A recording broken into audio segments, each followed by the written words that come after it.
Now what's this gonna be? You know how I played it all. That nigga burning me. All by this bread. Bitch, I'm all about my bread. All by my bread. Bitch, I'm all about my bread. All by my bread. Now what's this gonna be? You know how I played it all. That nigga burning me. All by this bread. Now bitch, I'm all about my bread. All by my bread. Now bitch, I'm all about my bread. All by my bread. Now bitch, I'm first thing ballin', trying to get my bread long. You know the game gone and my mind been blown. Been some decisions that I done made, got me fucked up now. Still gon' thug the life I'm living, still gon' hold this shit down. Every day of my life, yeah, nigga chasing cheese. And I'm saying niggas should be around, they won't see you off your feet. My mama's been doing bad, but I ain't going into that. I done picked that girl up when I caught my first package of these pounds. Me and my people hurting for something for a day. That shit happened, the next man ain't getting nothing. Faded the root of evil, and that's my damn best friend. I put that on my life, ain't nobody gon' fuck with him. You try to jam it, yeah, that ass getting chopped. Trying to serve ain't got no business on my block, I bet you're getting chopped. Now either way you try to fuck with my pop, don't believe that ass getting chopped. Now what's this gonna be? You know how I played it all. That nigga burning me. All by this bread. Bitch, I'm all about my bread. All by my bread. Bitch, I'm all about my bread. All by my bread. Now what's this gonna be? You know how I played it all. That nigga burning me. All by this bread. Now bitch, I'm all about my bread. All by my bread. Now bitch, I'm all about my bread. All by my bread. Now bitch, I'm back in the mix. Some flaky niggas better stand down. Came home, got me some yam, I'm the man now. Niggas, some bitches off from. Welcome back. Welcome back. We in here tonight. Hope everybody had a great day. It's your boy PBK9 is giving it to you live in effect the way I always do. Big salute, big shout out to all the dog lovers out there, man. Y'all hit that like, share, and subscribe if you haven't subscribed yet to the channel. You know, big salute, like I say, to all the dog lovers from one side of the world to the other side of the world. We got some dog news and some talk tonight. You know, we're just gonna get into it the way we always do. Big salute, big shout out to my man City Boy Kennels, and sure enough, rocking with me before the video start. You know, let's see who down in the chat. Big salute to Mad Max in the building. Yes, sir. Big shout out to you, Mad Max. Appreciate you rocking with me tonight. Yes, sir. AQ Henry definitely in the building. Yes, sir. Salute to your fam. John Demery, what's going on with you, homie? What's going on with you? Just got some dog talk tonight, man. Got y'all brothers some news, and I got a special video I'm gonna drop tomorrow. You know, I had to give it his own video because we was gonna get deep. Man, this shit crazy. We'll talk about that tomorrow, you know. But we got some dog talk tonight, man. Let's see how we gonna get into this thing. First thing I want to start this video off tonight, man. I want to send a big shout out, big salute to brother Fat Bill. It's his birthday. You know, happy birthday, Fat Bill. And to any other dog brother that I don't know is your birthday over the past week or coming up maybe the next few days. Happy birthday to y'all brothers. You know what I'm saying? Happy birthday, Fat Bill. Keep bulldogging. You know, and shout out and thanks to everybody that be rocking with the channel, man. Everybody that be rocking in the chat, outside of the chat, and just rocking with the Bay all the way around, man. We're going to start this thing off tonight talking about mouth and gameness. Not necessarily mouth and gameness, but, you know, a lot of people think they have hard mouth dogs, and they really be average. You know, a lot of dog men, a lot of the old school dog men say that bone breaking hard mouth is hard to come by. just as hard to come by as your ace dogs and stuff like that, like super hard to come by, and one dog that has said to Ben was the total package, could bite just as hard at an hour and 30 as he was doing in 30 minutes was Mountain Man's champion Homer. I'm not sure if any of you brothers have any experience with Homer dog or any offspring with the Homer stuff. I think we got some of that stuff way in the background of the walk dogs. If it's not the Homer dog, it's the Cisco dog, I want to say Mountain Man had. But yeah, if any of y'all brothers had any experience with that, I haven't run into that stuff, man. But from what I read, it was supposed to be some pretty hard biting stuff. And you really don't see that stuff these days, man. Like I was reading, and like I said just now, a lot of brothers think, they have mouth, but it's not mouth. And just like I said a few videos back, brothers get it confused with sharp teeth. You got sharp teeth and you see blood fast, or you saw blood fast back in them days, oh, that's mouth. But mouth is mouth. You're gonna know when you see real mouth. When I put bow on split ears, man, I'm not gonna lie to you. I've seen some dogs do some damage, but I never in my life, seen a dog do the damage that split ears did the bow back in, and in the time frame that he did it in. It wasn't no 30 minutes. It was 5 minutes, 10 minutes. I'm talking about Bo didn't get one lock in. It was just confusing. The whole thing was confusing to him, and he was all the way schooled out. All the way. When I say all the way, I mean all the way. Put him on him. The dog, he missed his front end. He didn't, like, Split Ears did some funny shit. He didn't grab to his front. He just went to the back, and Bo didn't, Bo never went on one that just shot straight to the back like that.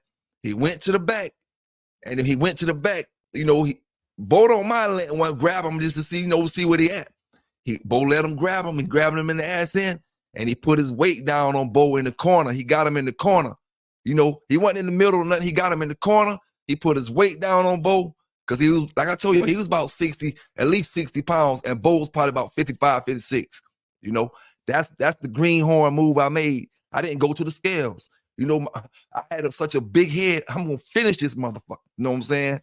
So I didn't go to the scales. He got Bo in the corner and he put his weight down, and he was biting like the brother say in the chat, like City Boy say, pressure biting. You know what I'm saying? His teeth, when I say his teeth was dull, he had, I'm going to explain to you exactly how his teeth look, because I remember it. He had squared off teeth. They weren't long, they may have been big. They weren't like none of them Garner dog teeth, but it was, average size, but it was squared off like it had been broke off, just damaged already. But it was squared off at the bottom. And when I tell you, it wasn't no blood in the show. It wasn't no cuts in the show. It was like one puncture wound, like a snake bite or something like that. You know how you see one little snake bite and your whole leg swell up or whatever he grabbed? It was like one little hole, and there wasn't no blood coming out of it. And that's where our problem came in at. The dog was just biting, pressure, grinding the meat up on the inside, no blood coming. You know what I'm saying? The leg was just swelling from the inside, internal bleeding, from the blood bleeding, with nowhere to escape from. With nowhere to escape, his legs swole up the size of a turkey instantly. Never seen nothing like that before. If I threw in the white flag, you know what I'm saying? He wasn't. I felt like, 5 more minutes, he would have DOA'd Bo. You know what I'm saying? And not by the neck. I ain't never seen one that would DOA a DOA. I never seen a dog that would DOA a finisher, in the rear end at that time in my, at that age of my life, that fast. I'm not gonna lie to you. When I seen what was going on, his leg had swole up. I'm talking about big, no blood. I say, yo, I'm gonna go ahead and stop it. You know what I'm saying? Let me get up out of this. And when I picked him up, his leg was swole. It took me a couple days. I had to drain the dry blood up out of there as it got, as I'm giving the antibiotics and stuff, and it's beginning to heal. It always come to a spot, have a spot where you can drain it from. You just got to know where to stick it at and different things. So, yes, sir, that black blood and Bo was trying to bite Sonny. He was trying to get Sonny ass, boy. We had to tie Bo head around the damn pole, you know, because he would grab Sonny ass. Bo wasn't a biter, but he was a biter. He wouldn't bite you in the box. He wouldn't get loose and go bite you. He done got loose plenty times. Let my yard man tie him up, or you know, certain neighbors can go tie him up. He'll go to their yard and screw the girl dogs, and he wouldn't bite nobody like that, you know. But he wouldn't let you mess with me. If you hit me, you was getting bit. You know what I'm saying? But yeah, me and Sonny got his leg right. That's why I tell brothers about the Navasan. That was the time when I really used that Navasan really heavy. That's a blue solution, a disinfectant to brothers who don't know. You can buy it from pretty much any animal supply store. Navasan, N-A-N-O, something like that. Navasan. It's blue, but it's concentrated, so you're gonna mix it with water, you know, and you just flush the wounds out back then, you know, and it pretty much keeps them, you know, from getting infected and stuff like that on the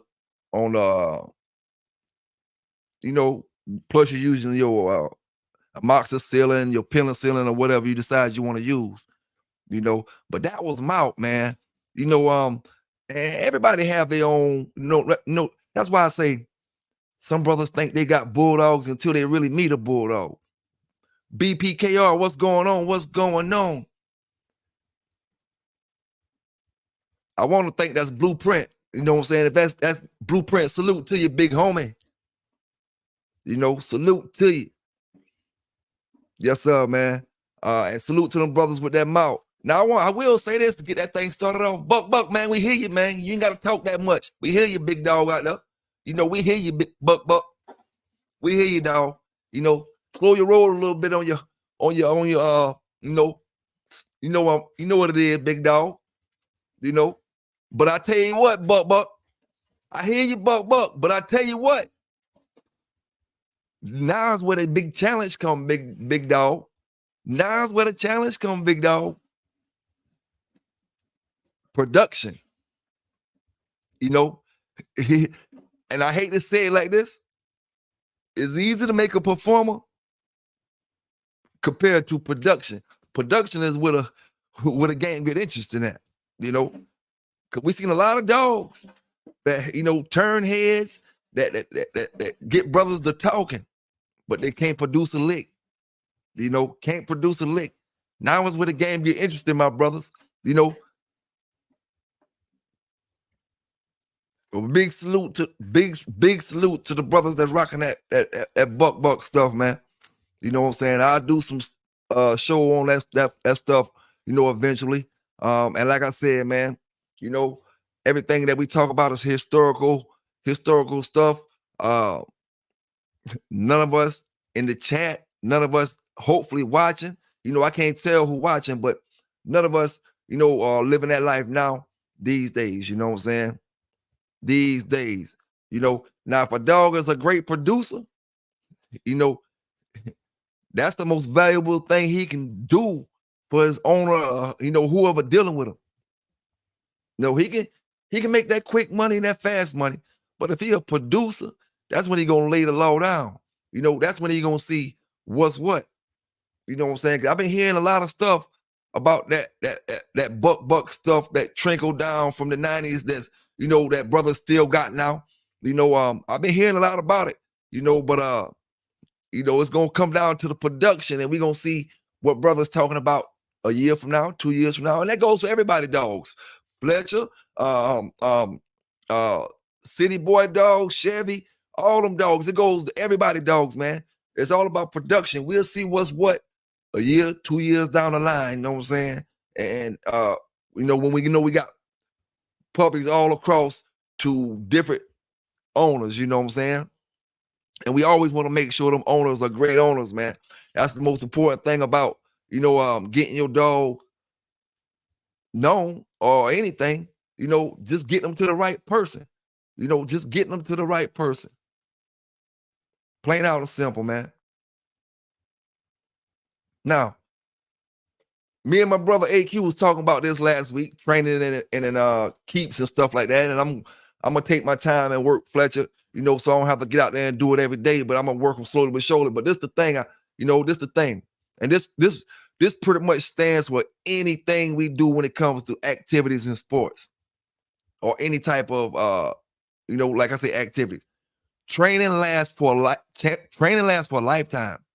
Conditioning lasts for the time that you're doing it. You know what I'm saying? No matter what this is, it can be karate, boxing, whatever you got trained for, when you got trained for it, it lasts a lifetime.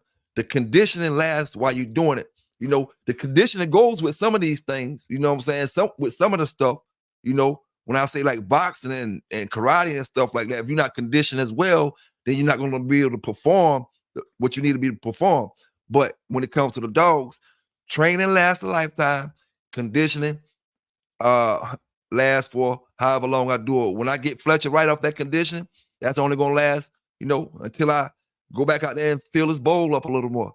You know what I'm saying? But what I'm going to give y'all a good example on, I'm going to bring Anime to the video over the next day or so. I'm going to bring Anime to the video over the next day or so. She's 4 years old, right? Haven't trained her in over 2.5 years. It had at least maybe 2 years. You know what I'm saying? Haven't did any training with her. But I'm going to show you training lasts a lifetime because I'm going to get out there on the video and I'm going to bring her fresh out there.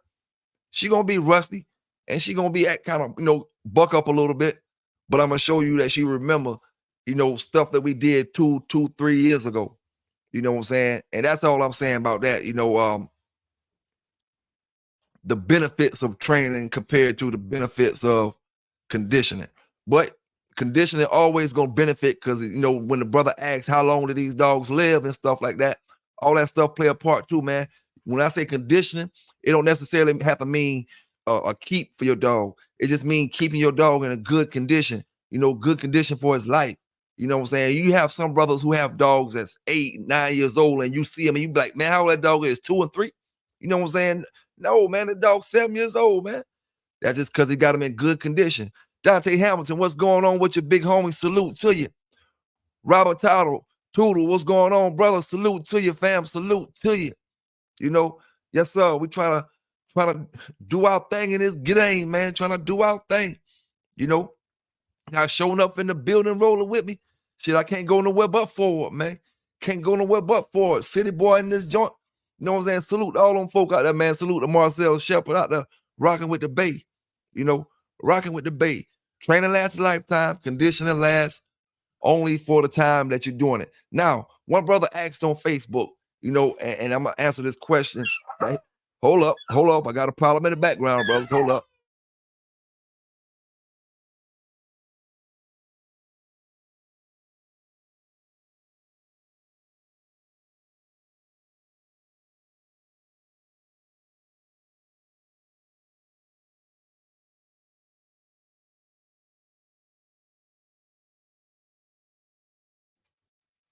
Had to get food real quick. But yeah, the brother asked me, he didn't ask me. I seen him asking it on Facebook. He said, Cotton's Bullet is a 14-time winner. Do you really think he's a 14-time winner? Is what his question was. And he said he don't think dogs should be able to go past the 5-win mark. So I felt like that was an interesting question or interesting statement to reply on. Do I think he's a 14-time winner? Cotton's Bullet, I don't know anything about him, but I'm gonna just give you my opinion on his record. I think maybe he have 114 because when I tell brothers my record with Bo, it may sound unbelievable or something like that, but it's just however you doing it. You know what I'm saying? Just however you get down when you got that thing in your hand. So I would say, you can only go by what he said. He said 14. He could have said 15. He could have said 16. So he said 14. I'm gonna believe that. And as far as the statement about should brothers be able to go past the 5 mark, I think so, because at the end of the day, if you stop everybody at 5, you know what I'm saying, you're gonna pretty much have a bunch of dogs that's all locked in on one pretty much at one title, at one spot. Okay, you made the 5. You got 1,000 dogs that made the 5, you know, even though a lot of dogs never make it to the 5. You know what I'm saying? A lot of dogs don't make it to the 5, but you know, I think you should be able to go higher than the 5. If you can make it, you know what I'm saying? You should be able to go higher. That just shows the good dogs, the great dogs, the phenomenal dogs, and the dogs that's out of this world. You know what I'm saying? What's going on? Big salute to Legion Fury in the building. Big salute to Dickie Foster somewhere in the building. Ken Lightning. What's going on with you? Michael Clay. Salute to you, big homie. Salute to you. You know. Now that $50 keep, hey, that $50 keep, man, I tell you what. Hey, you still might end up around about that $60 mark. You know what I'm saying? Still might end up around about that 60 mark.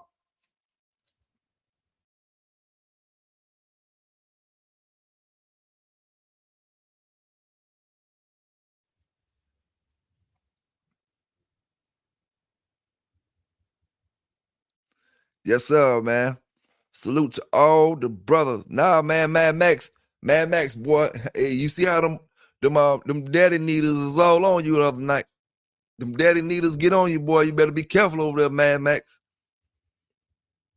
They say them boys thought you was me in there one night when you first showed up in there. They thought you was me making a fake page, you know, and they probably realized you wasn't me when you came up there and me and you was talking back and forth. Hey, salute to you, fam. The boys them boys crazy. Salute to them, man. Let them keep doing whatever they doing, though, you know. Mr. 216 in the building. And I got some pictures. I'm gonna, send a big salute to Mr. Mims doing his thing in a dog game throughout these years, you know what I'm saying? Putting it down and breeding them dogs and making sure brothers are left with a good foundation of Redboy dogs, snooty dogs, just big shout out to Mr. Mims, man. I got some pictures I want to show him as well. Let's see here. I got a few pictures here. I got Mr. Bob O'Neill, who I want to say he conditioned Dabo. Mr. Bob O'Neill conditioned Dabo and Mr. Mims just out there chilling.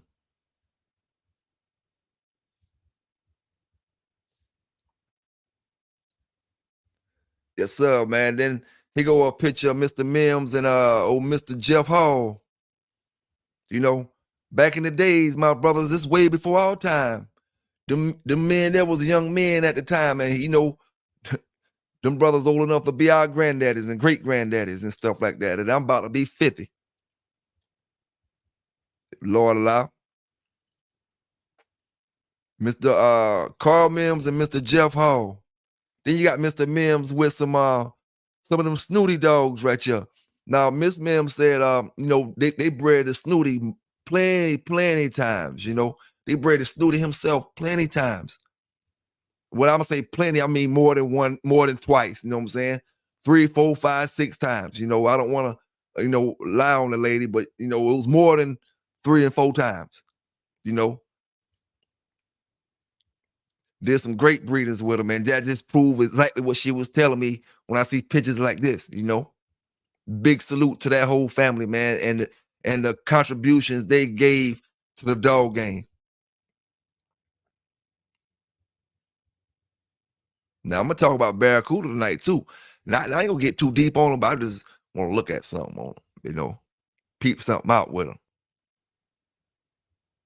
Now, I was telling y'all boys the other day, I get down with my dogs in the square back in the days. You know what I'm saying? I had to put this picture up here because I ain't, and this is a joke now. I ain't knew nobody get down there and talk to their dog like that, But I had to put this picture up there, man, because this is a picture of Mr. Fitzwater versus Mr. Tudor, And you can see down there coaching that thing, man, trying to get that thing up.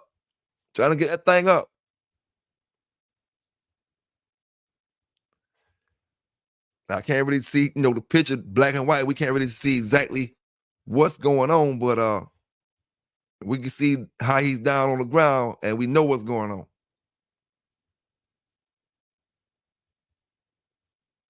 Yes, sir, man.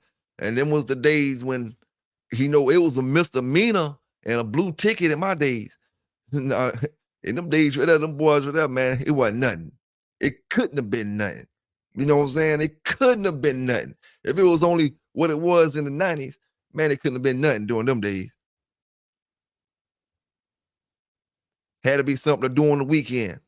You know, American pastime. American pastime.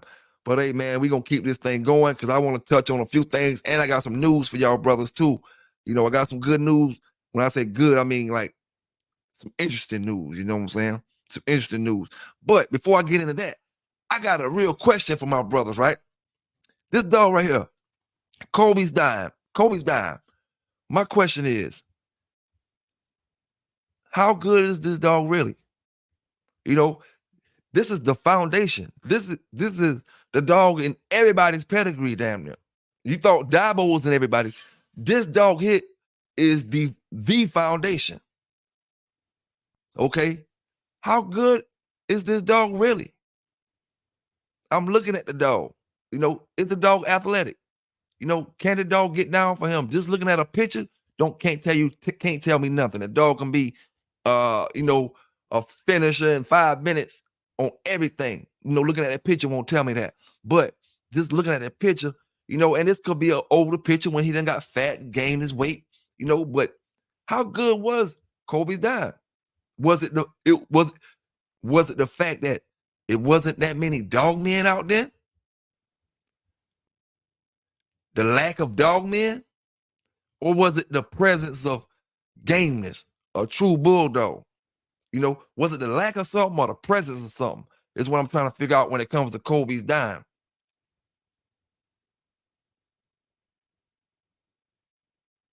Because if all the bulldogs and I'm gonna say this and I might get criticized for it, you know, but I'm just looking at that dog. You know, I'm just looking at him. I'm just looking at him. And you can't go by looks at all, my brothers and sisters. And my young brothers, please don't go by looks on a picture if you're trying to judge a dog. Because you never underestimate nobody, you know, if you want to win. Now, but I will say this. I see a lot of dogs on Facebook look like they'll shoot to that motherfucker ass. You know what I'm saying? They look like they'll go to his ass quick, like in a hurry. Now, what I'm saying that is, if these generations of bulldogs can be started from that dog, what the hell can you start with yours, my brother, my sister? What can you start from yours that trickle down from 7 to 70 years from now? If Kobe's dime can put us to where we at now, where can you put them brothers at 60 years from now with the dog that you got in your yard, my brother? You got to have them in a better place if the breeding's did right. The only thing that's going to mess that up is the laws and all that type of stuff. So we know we in different times. That's the only thing about it. You know, during that time, they was more comfortable. They can breed. They can save these dogs. The dogs were able to live and last. And even if they got took to the dog pound, they still went back and got them and brought them back home. You know, even if the dog could have went to the dog pound and you can get them to come back home. You know, that 2000 era is when that, you know, came to a cease. You know, but how good was Kobe's dime, man? And everybody got them in their line. You know what I'm saying? And like I said, if they can start what we working with now from Kobe's dime, Mayday, everybody, Barracuda, Redboy, no matter if we don't know Redboy pedigree, we know he came down off Kobe's dime 8 times out of 10. You know, 8 times out of 10, he came down off Kobe's dime. If all these dogs can be created off that dog we looking at on the screen, damn, man, y'all brothers, I ain't gonna lie, y'all brothers got some better looking dogs than that. You know what I'm saying? And like I said, we can't look at a picture and judge a dog, you know, because they ain't got no, for one, you know, this black and white. Two, the graphics and the definition of the picture ain't gonna show you everything compared to how it will now. You know, even if I took a black and white picture, it'll look better than that. You know, if I take a brundle dog and put it in black and white, it'll show more detail. You know, so you can't really go off a picture, but we just, you know, having a little dog talk. That dog kind of look like a Staffordshire. You know what I'm saying? If you really want to be upfront about it. The build on them from the front. But we all know the Staffordshire game as far as when it came into play and how that happened and why they was calling them that. And, only thing it is, when brothers say the staffs and the pits are the same, yeah, they are the same. But when they started calling them staffs, they stopped breeding them for gameness.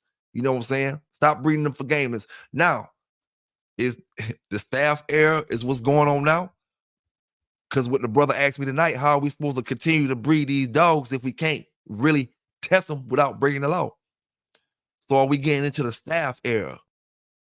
Are we getting into the staff era where we breeding, making breedings, and it's not for gameness? And then we'll get them same quality dogs as them brothers that was getting into that Staffordshire lane. Well, I ain't gonna lie. He got the standards of a Staffordshire, just looking at him right there. And he a pit bull. We all know he a pit bull. Staff the same thing. But yeah, man, I just wanted to drop that in. We about to, start this news up because we got more dog talk as well. Now, and we got some conditioning keep talk. I'm gonna get into some keep talk in a few minutes, but I'm gonna give y'all a little bit of news first. And we're gonna get into some inbreeding and line breeding and stuff. We're gonna talk about that. All right. First thing I'm gonna give you, first little bit of news, I'm gonna give y'all brothers from them seeing inside lights. Oh, I want to tell my ladies. I'm gonna post it on Facebook. I need my ladies to come rock with us tomorrow whenever I go live tomorrow or whenever I drop this video tomorrow.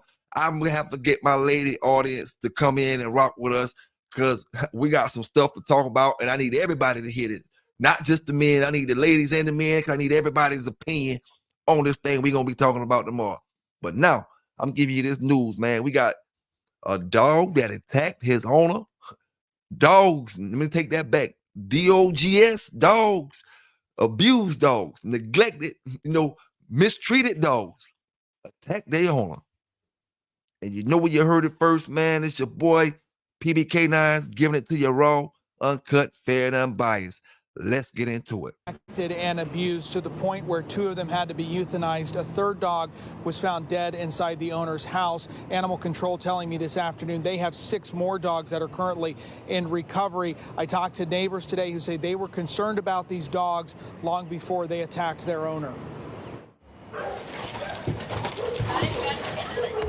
It took a while, but police and animal control were able to wrangle these dogs after they attacked their owner, biting the man in the neck, arms, and legs. He was essentially bit multiple times and bleeding pretty badly. Responding officers quickly realized the dogs themselves were in danger too. The dogs were extremely malnourished. They were emaciated. They looked at very, very poor health. They were very skinny. And of course, they were scared. They were aggressive. They just didn't understand what was going on. The owner went to the hospital and the dogs went to the vet, where investigators say it was determined the dogs were so sick they needed to be put down. When you saw the dogs, did they look malnourished? Yes.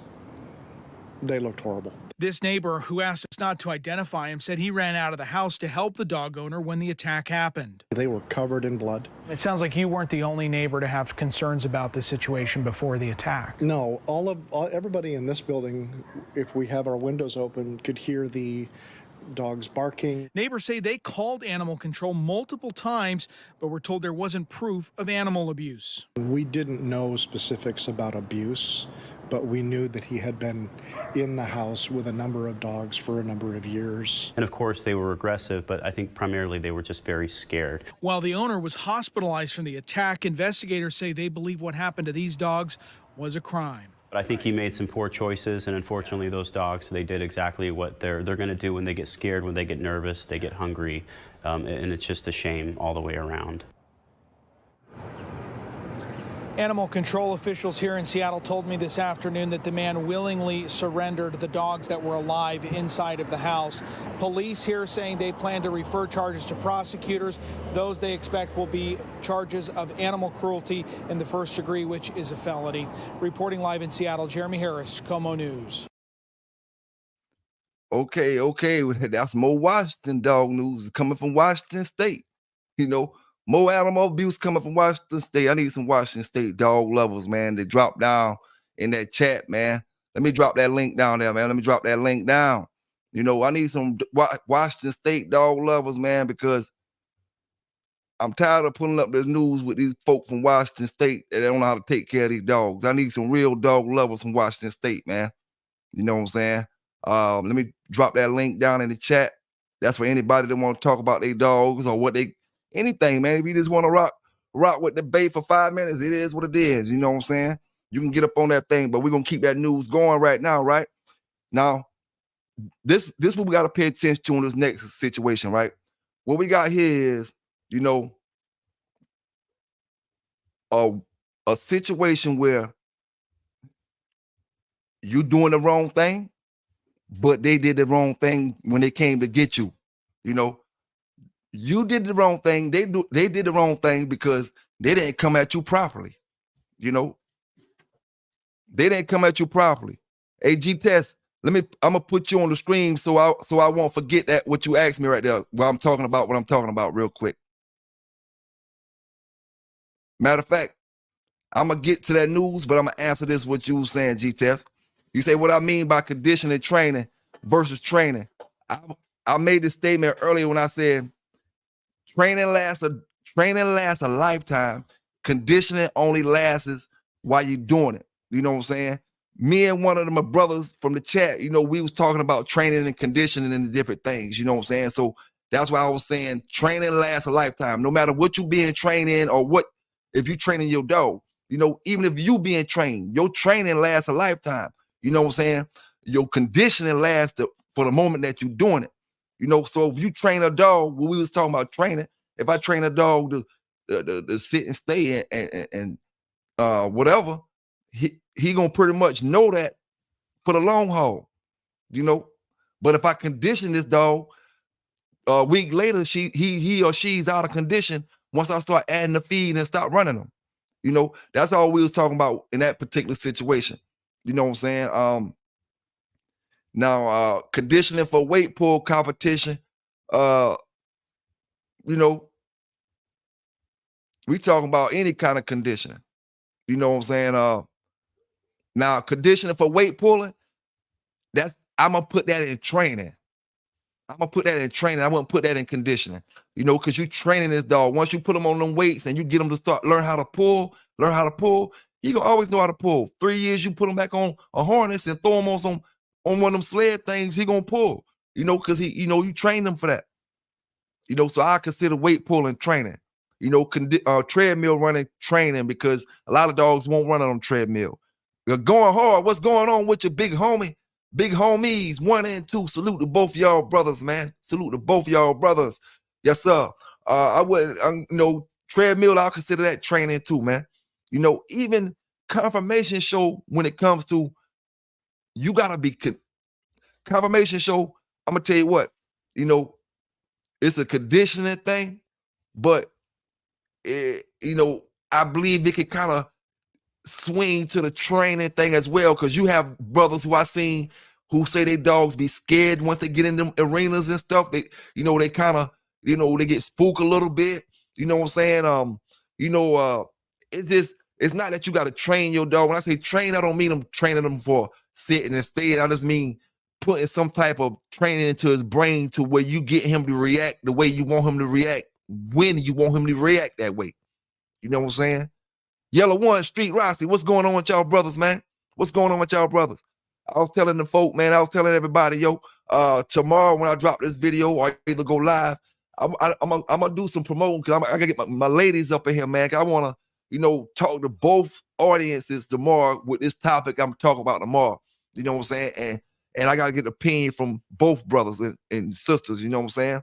Both brothers and sisters. But yeah, man. You know, me and AQ, we got our little thing going on. You know, we got our little thing going on. I'm gonna do some conditioning, and you know, if he do have any time to do any training, he can do it, because you know, everybody don't got time to train. You know, that just is what it is. So I'm gonna do my conditioning on my time. You know, condition my dog on my time. I'm not going to a show or nothing. I'm just getting them ready. You know, so I can show a little pictures or whatever. You know what I'm saying? Yes, sir, man. Much love to GHK, man. Much love to GHK. Hey, It been a long time coming, my brothers. We still up in here, man. We still scratching on 3 legs, my brothers. You know, they probably thought I was gonna be gone last year, the year before last, y'all was gonna be gone last year. We still scratching, fam. You know, it is what it is, man. But let me give y'all this news, man. On this situation, yo, this comes from she did wrong, they did wrong. We got a woman who got 30 dead horses, right? 30 dead horses. You know that she should be in trouble. You know what I'm saying? But she said them folk came to her house without the adequate search warrant. You know, invalid search warrant. That woman taking it to trial, she say she need that stuff dropped. She don't care what you found. You know what I'm saying? It ain't going down like that today in her house. You know, so we about to play this article, you know, with a woman filed a motion to suppress.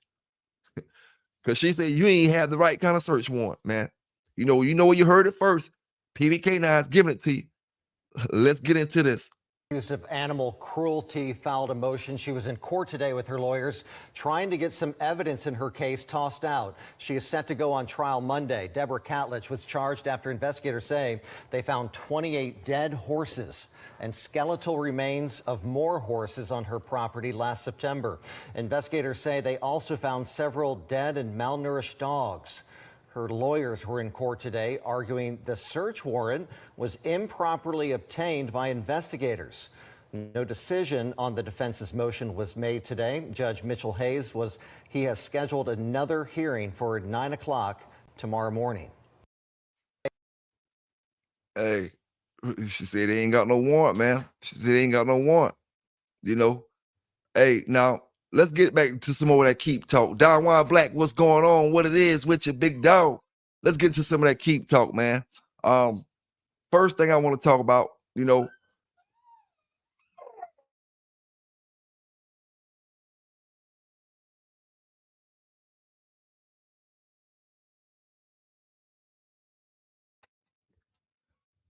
when it comes to treadmilling, right? I never really mentioned this, and I mentioned some of it before to brothers, but you know, I've never really mentioned it like this. You know, when I used to do the mill, you know, I was like, and I tell you, we did the muzzling off, and we might let them scratch 50 times just hitting with the muzzles on.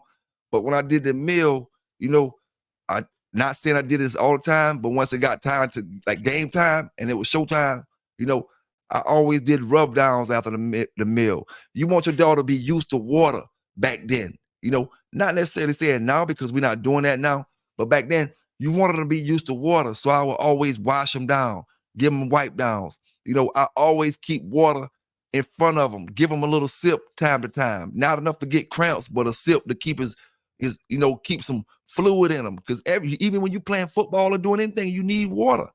You know, you need water. You can't expect to train a gold medalist without using water. You know what I'm saying? You can't. And another thing I used to do was put a big square fan right there in front of them and keep some cool. Well, it'd be hot, you know what I'm saying? Especially no matter in the South, if you're doing it at nighttime, it's a little cooler. But the coolest part of the South in the summertime is going to be early in the morning, 6:30, 5:30, 6:30, 7 o'clock in the morning. Other than that, nighttime, you still hot. You know, it can be 9 o'clock, all the way dark, no sun out. When that dog pick up pace, he gonna feel like it's 5 o'clock in the afternoon. You know, 5 o'clock. Now I get to a story. You know, as soon as we finish talking about this, if I don't forget by the time I'm talking about this, you know what I'm saying, I'll tell you a story about a late night show I did. You know, but yeah, man, I always wash the dog, keep the dog cool on the mill, always make them used to the situation. I'm training them to go to the box back then. You know, when I wash him down, when he sees sponge, when he see all that other stuff, he's not gonna be something new. It's not gonna be something new to him. That's what he think he's in practice. This is what we do in the backyard. You know what I'm saying? So, you know, that was all part of it. Was like everything I did was to mimic the box. When I did my flirt poling, I might flirt pole him, right? And then I hold him to my legs and I just throw my flirt pole way over there and I want him to go get it. And I got weights on him so he can't pull that fast. I turn him around.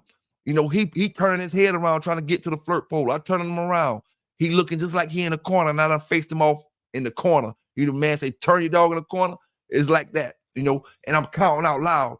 All he can hear is numbers, numbers, numbers. All that make me, you know, I'm training him. When he hear them numbers, it's go time still. It's go time. It ain't no time to stop. It's play time.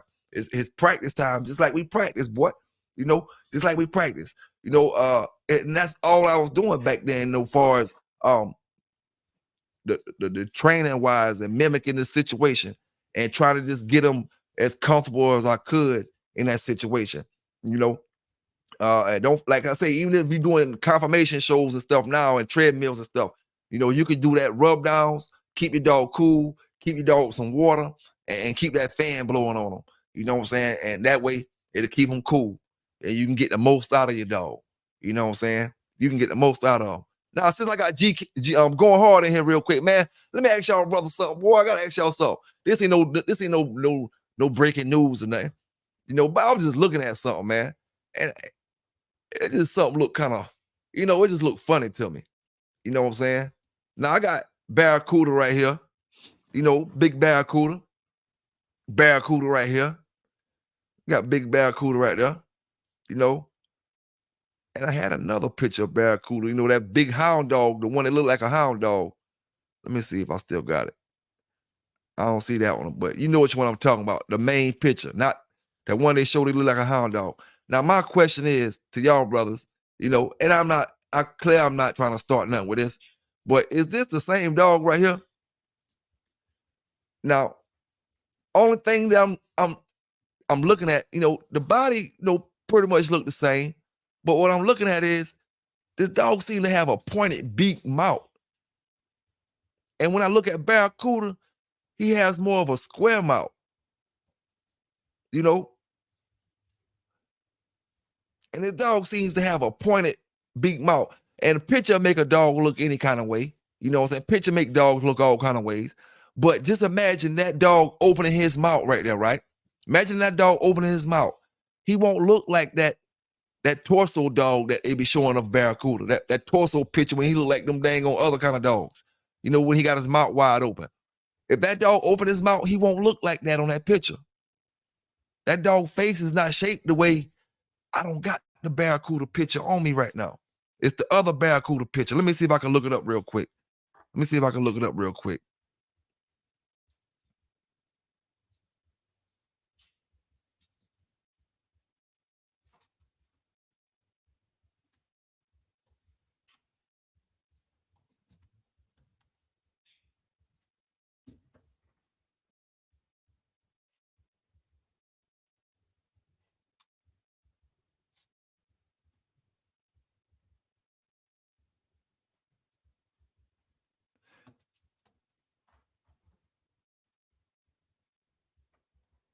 Okay. Let me take this off the screen. All right. This the picture I'm talking about right here. Dang. It's something else that came up.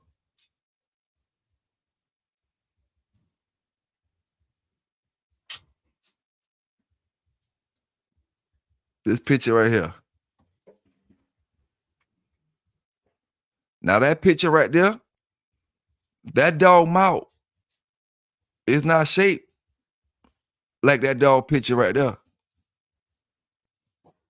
You know, and like I said, I'm quite sure this probably is the same picture or same dog rather, but it just, the mouth shapes are different. That dog that's on the screen now, his mouth is pointed.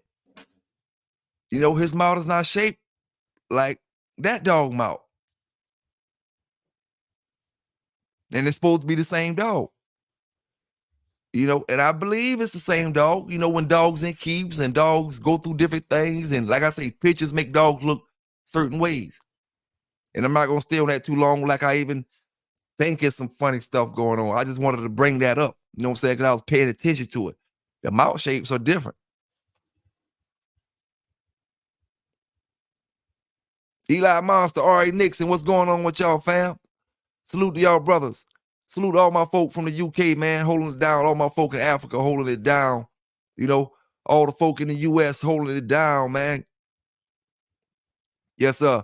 Like I said, I ain't gonna have that barracuda up there too long. We'll focus on that. We'll talk about that another time. I just wanted to bring that up because them pictures, they just look different, man. Maybe it's me. Maybe I've been smoking too much of that Merino pack them boys be talking about. But them pictures, they look different, bro. Clear they look different. But hey, it is what it is.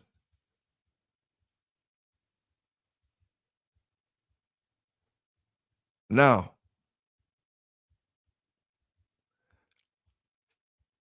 let's get into a little more news, and then we're going to get into that line breeding and inbreeding and stuff like that. You know? All right. Now, this situation here, we got a brother pet sitting some folks' dog. Or, he pet sitting a pit bull, matter of fact. You know? Imagine you drop your dog off, you trying to go out of town, like we done talked about this before.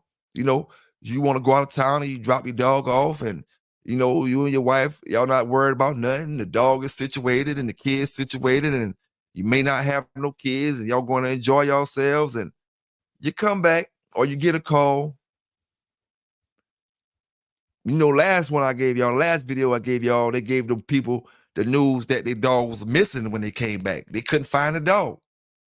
But this time, my man blew the brains out on that joker, you know, blew his brains out. I'm gonna let y'all get into the video, but the dude pet sitting the dog, said the dog started acting up enough.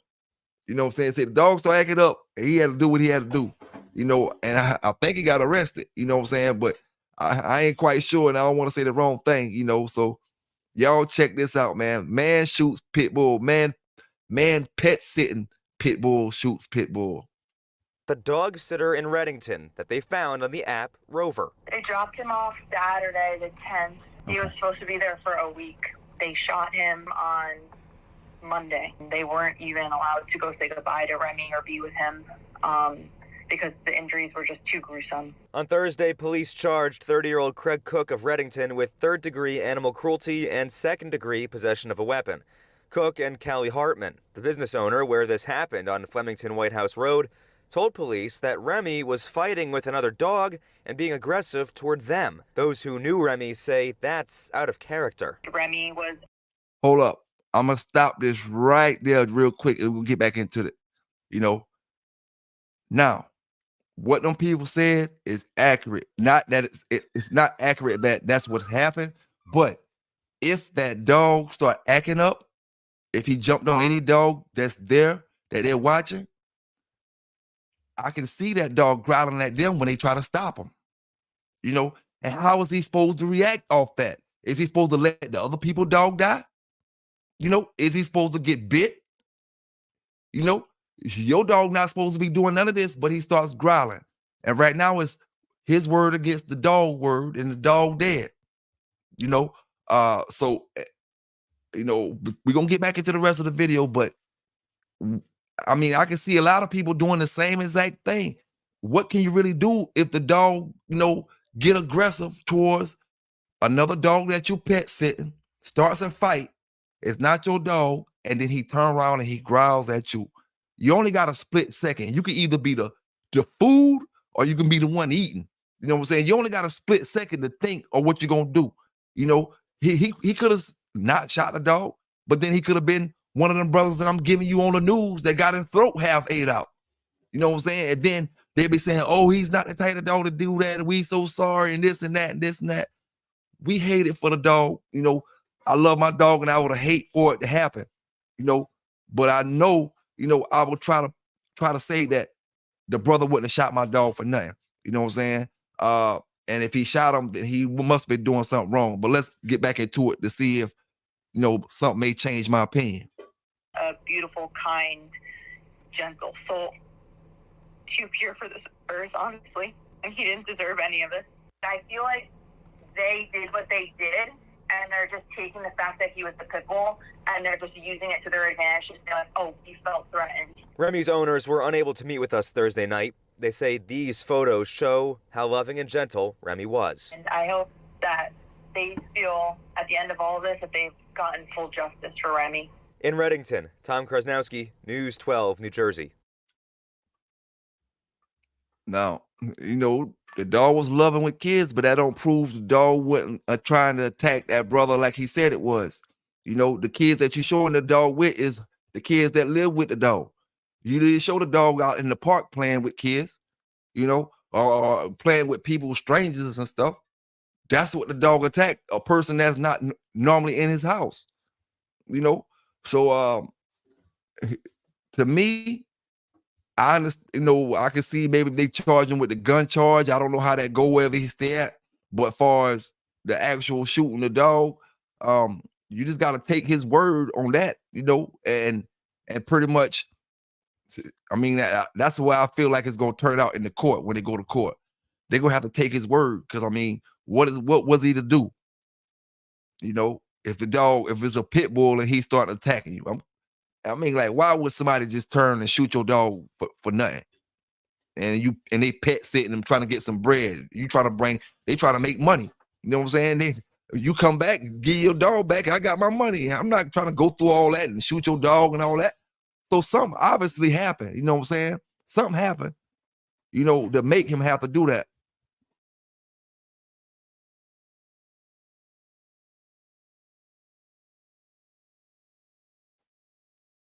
But you never know, man. You never know. But like I said, man, y'all hit that subscribe button, hit that like button up.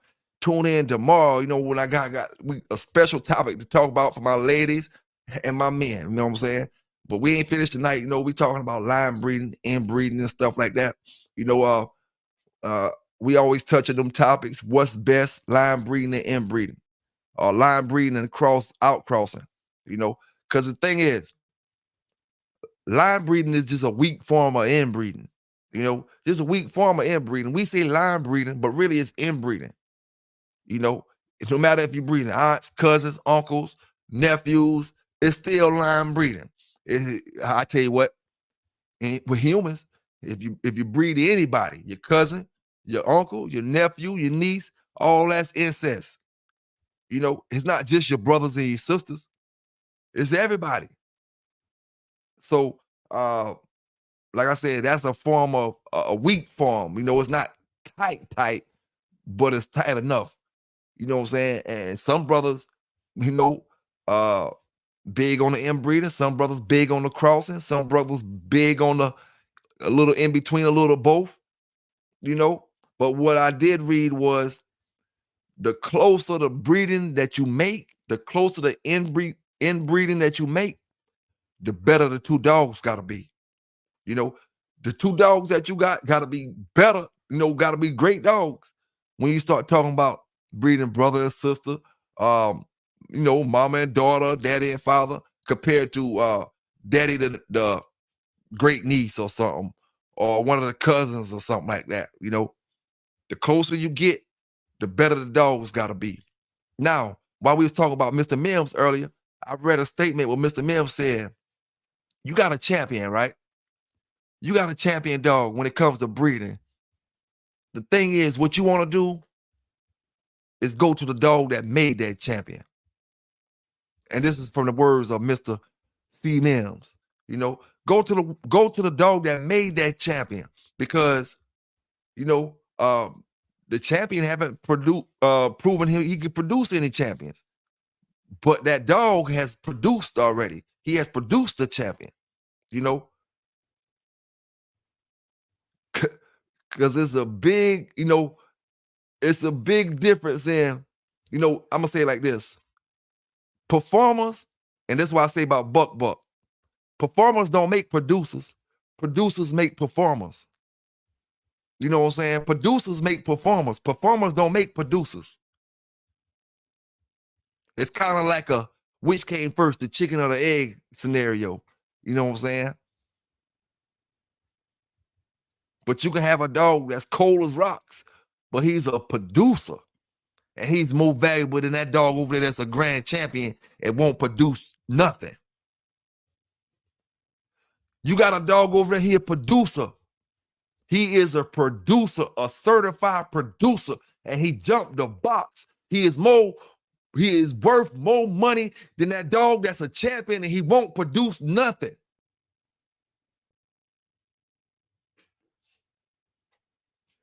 All he worth is a good story on PBK9 Dog Talk, and you can tell me how he made champion.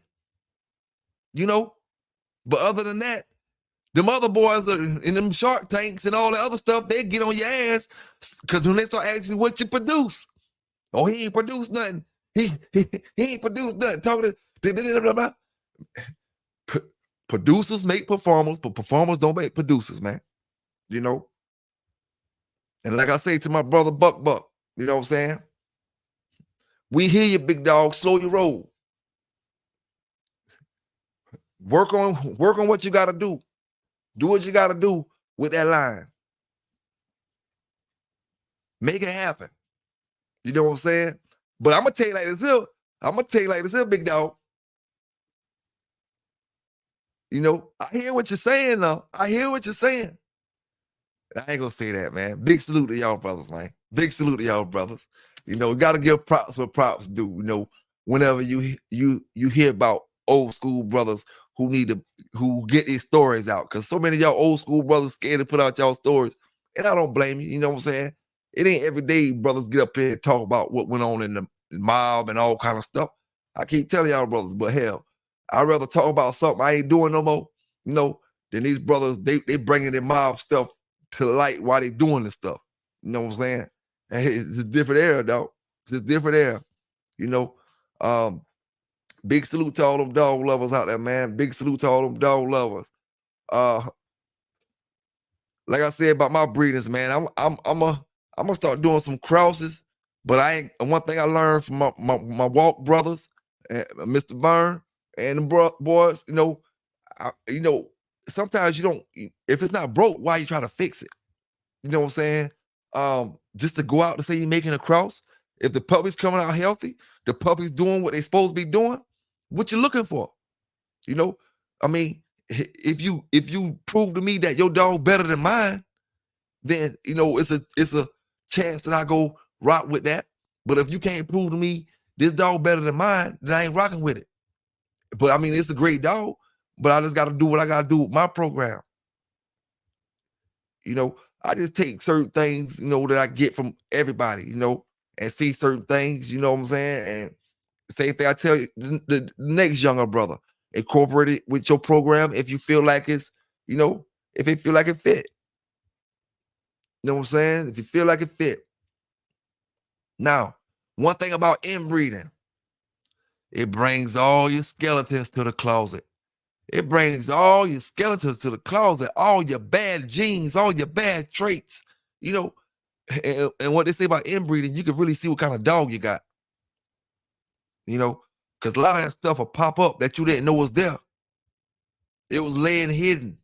You know, but when you start doing these inbreedings and stuff, you know, it pops up. But I will say this about the Big John stuff. That's one good thing about it when it comes to inbreeding.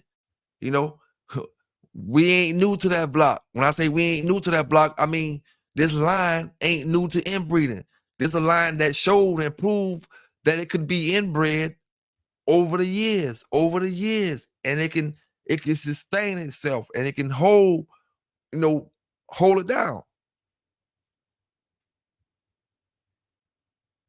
Now we all know things happen. We get bad litters, we get bad breedings. You know, different dogs have different genetics that it'll shoot you on a different path, you know. But for the most part, you know what I'm saying, that inbreeding gonna bring the same way it could bring all that good out, you know, it'll bring all the bad out as well. Now, breeding up.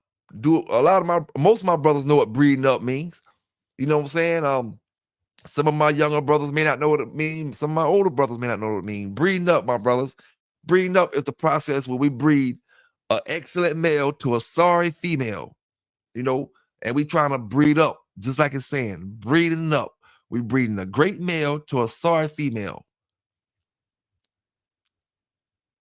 So you got line breeding, inbreeding, cross breeding, you got breeding up, you know,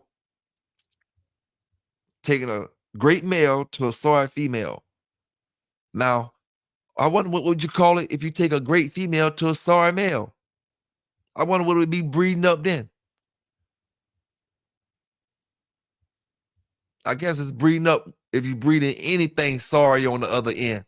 And the other dog good, and you trying to make his line better, I guess that would be breeding up.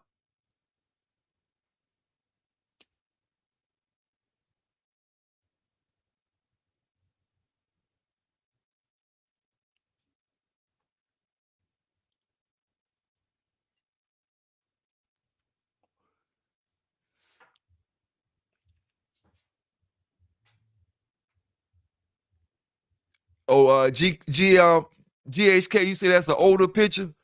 Y'all talking about the Barracuda dog, right? You was talking about the Barracuda. That's what I was saying about the picture, man. I knew, I ain't, a lot of times when I talk about these dogs, I'll be serious, but with that Barracuda picture just now, I was just comparing the mouse. I kind of, felt like that was the same picture, you know what I'm saying? Because the body was still shaped the same.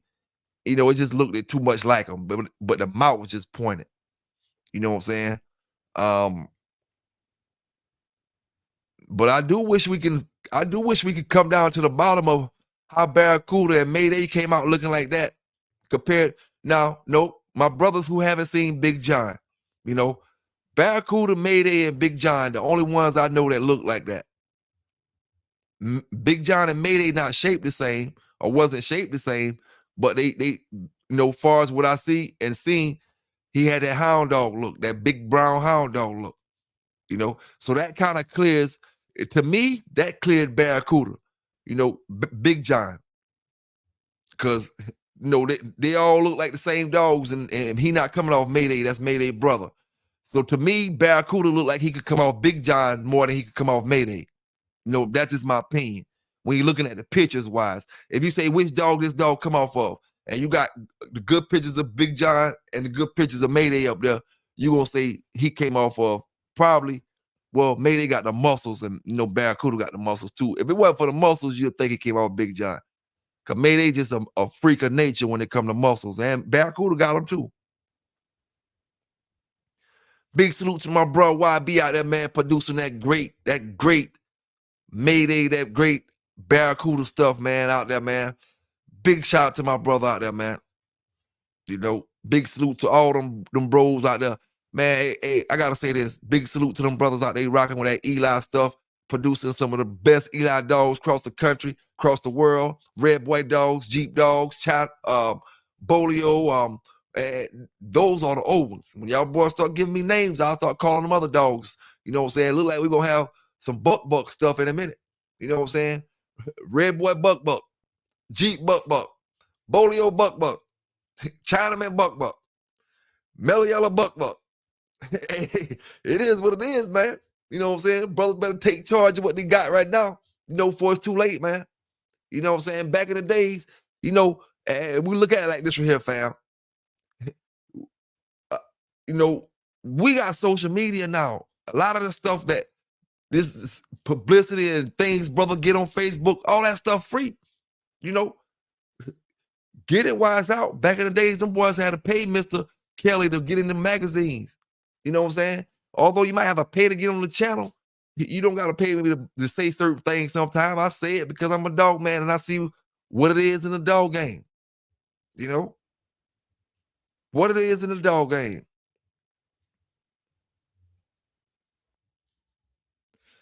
Now, I'm going to get Crossroad up here one day to talk with me, you know what I'm saying? I done asked him, once. I called him the second time, he ain't pick up. He probably say I'm calling him about them damn dogs. He ain't want to talk about them. I'm going to get him up here to talk one night, you know what I'm saying? And when he get up here to talk, then he can really break that shit down because he was running that niggerino stuff, that wild side stuff, that Crenshaw stuff. Mr. T from New York, he was running that stuff. He was running everything, man. I ain't gonna lie. He was one dog, man, that I knew that had at least 1 or 2 dogs off every bloodline and seen in his yard. He was doing it about like how Maul couldn't do it now, but he was doing it like that back then, with less dogs. And he was getting the dogs directly off the source.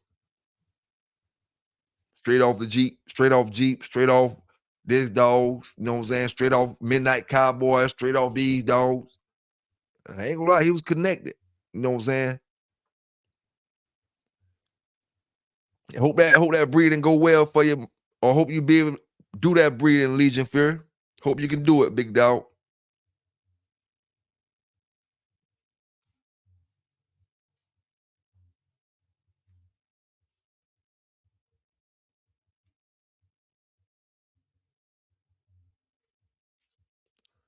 Yes, sir. Y'all remember what, like I say, Mr. Mims said, man. The great late Mr. Mims. If you make a champion, go to the one that made him. He might not have no merits. You know what I'm saying? He might not have no merits, but he made dogs with merits. So you know you don't have to guess on production.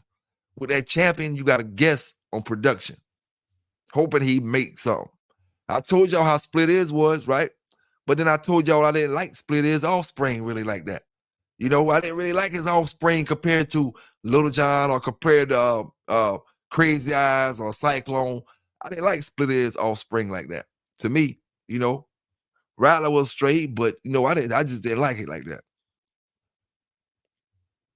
But Split Is himself, he was phenomenal. And he come off a line of producing dogs. So that's what kept him in the ball game. You know what I'm saying?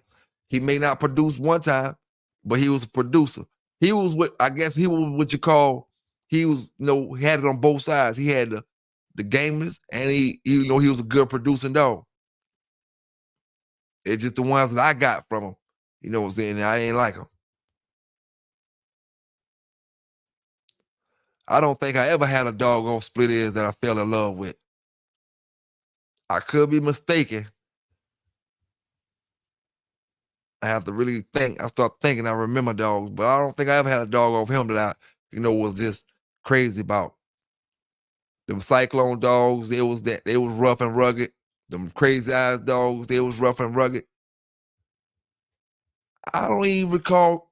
I may have had one Yellow John dog, but I'm not sure because it don't seem like he was bred as much as the other ones was bred.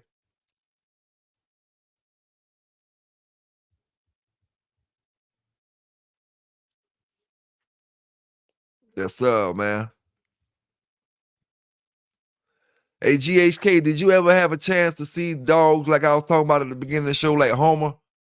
And then like Homer, because I was just speaking about how hard he bite. Yeah, man, when it comes to Bobby Stapleton, when it comes to the Redboy Jocko dogs or the yellow dogs, pretty much Mr. Cruz and Mr. Mims, he had yellow and he was credited for having them. But after all the crooked stuff, you can really only rely. Like if we got a story right now, we have a good story from Tant, but we know he gonna lie and half the shit he tell us. We hear something from Mr. Cruz, we know he gonna give us the truth. Late Mr. Mims, we knew he was gonna give us the truth about them dogs. You know what I'm saying? But that's why I wasn't pressed to interview Tant, because I don't feel like he gonna tell us the truth. You know what I'm saying? And I won't even ask him certain questions, but as a journalist, I gotta ask him certain questions.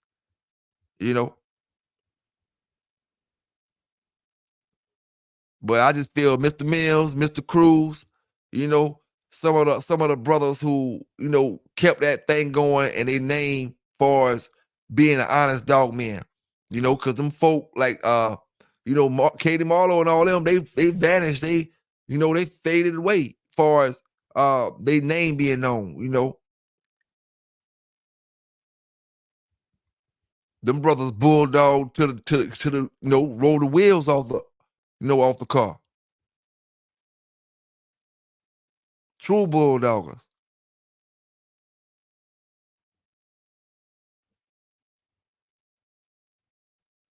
Yes, sir. Hey, now when it comes to that, you can't blame ADBA for accepting brothers like Mims, Cruz. Certain brothers can write a pedigree on a napkin and send it in to ADBA, and they're gonna accept it. Some brothers just grandfathered in. You just gotta look. Ain't nothing we can do about that. It just is what it is. And I mean, I would take, from them brothers, I probably would take a pedigree if I knew ADBA would accept it on a napkin. I would take it from them because I know that, they true to the game.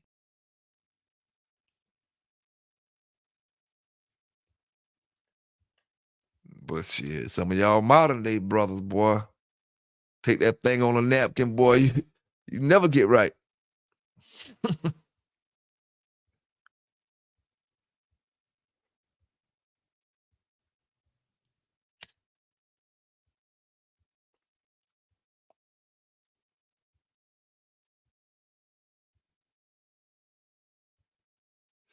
And then, we was talking, salute, going hard, mentioning this in the chat. I already know what y'all was talking about. I'm jumping in y'all conversation, but I see Yellow, Grand Champion, Art, Jeep. We was talking about Jeep a few weeks back when I said, what does a Jeep dog look like? Because the dogs that we call Jeep dogs are really tab dogs.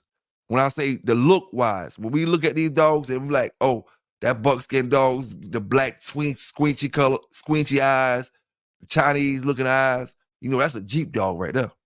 No, that's a tab dog, man. That dog got a tab look. What's a Jeep dog look? Nowadays, not back in the days, but nowadays.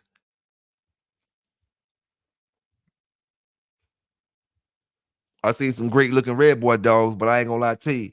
The red and white was like bingo. I seen some brothers with some Redboy dogs, man. Them things look good, and you can see the Redboy in them. I'm not gonna lie to you. I'm not sure what the pedigree was. 'Cause I seen it a little while ago and I forgot it.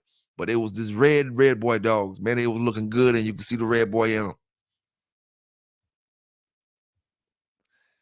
Now, Bobby Stapleton say the Jeep traits, when I say the Jeep and what a Jeep dog look like on a tab dog, he said the Jeep is a tall buckskin with a black mask. I can agree with that, bro, because the Jeep dog I had off the Low Country Spur stuff that was coming down off the Don's Turtle was a tall buckskin dog with a black mask. He had a little weight on him because we was putting food in him, but he was a good 55 pound dog, easy. And that's after he in shape. After he was in shape.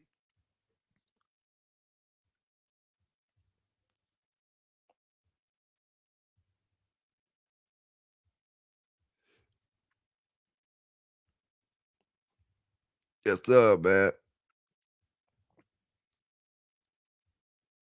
Big salute to Magnolia Kennel in the house, man, and the whole Jacktown. You know what I'm saying? Big salute to all them brothers representing.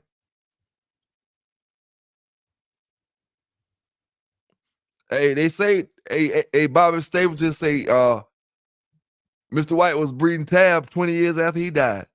Shit, hey, Bobby, that's how all of them was doing. Yellow was breeding 20 years after he died, too. Shit, hey, hey, it is what it is, fam. The boys got a cash cow, and they say they wasn't ready to cash in yet. The boys had so many people down payment on stud fees, they wasn't ready to cash in yet. Me ain't giving that back, man. No, man. You got to breed the Tab Junior. And then when you can't breed him no more, we're going to breed to another one.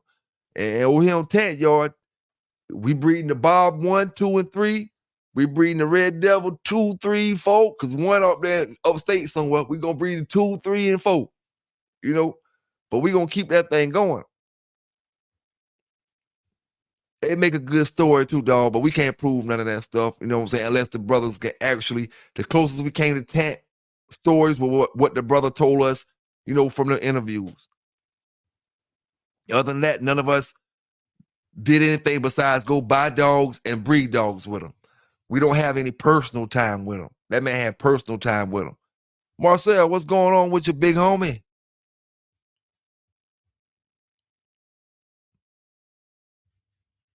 Boy, y'all better holler at Marcel too, man.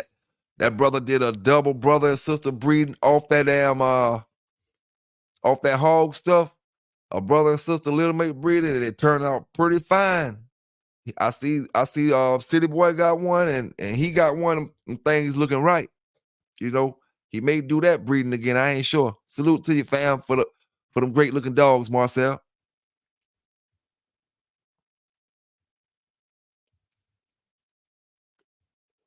Man, I wish it was like back in the days. Only one way. I don't care about rolling them. It's all good. The laws change. I can abide by the laws. Only thing I wish it was like back in the days, man, that brothers could still ride around and stop and just jump out and talk to any dog, man, and sit down in the yard and bull jive around. You know what I'm saying? And, just chill.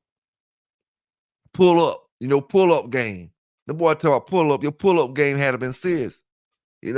All I had to do was see some barrels in your yard. My pull up game was serious, boy. Make sure I have at least 2 or 3 barrels. 1 barrel, I'ma look. But if you got a few barrels, shoot, I'm pulling up over there, knocking on your door, and I don't know you from ass and Adam. God, dog, I can't even remember how I approached it. But hey, I wanted to see what it was, man. Oh yeah, now you got to call before you come. I mean, when I'm talking about pulling up, that's only when you don't know a person. You know what I'm saying? That's how I met the Big John brothers. Them boys was building on a house. The boys building on a house. This had to be about damn 94, 95. And I just pulled up over there. And I bought that dog off of Red John. I pulled up over there and shit. The boys was building Sunny House then. I pulled up and I bought Red John after a little conversation, and we've been friends ever since.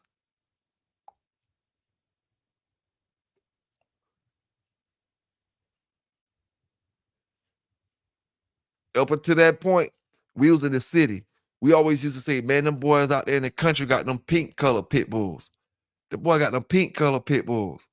I met Mr. Claude Puckett before I met Walk'em. I knew them boys, Mr. Puckett, them before I knew Walk'em. Let me see. Crossroad, I met him in high school, but I'm not sure exactly how old I was when I met. I was in high school and I met Walk too, but I ain't sure. Just back in the days. I can give you some of the stuff, but some of it be fuzzy. Yeah, Tab, brother AQ say Tab got that honey bunch look, Yep.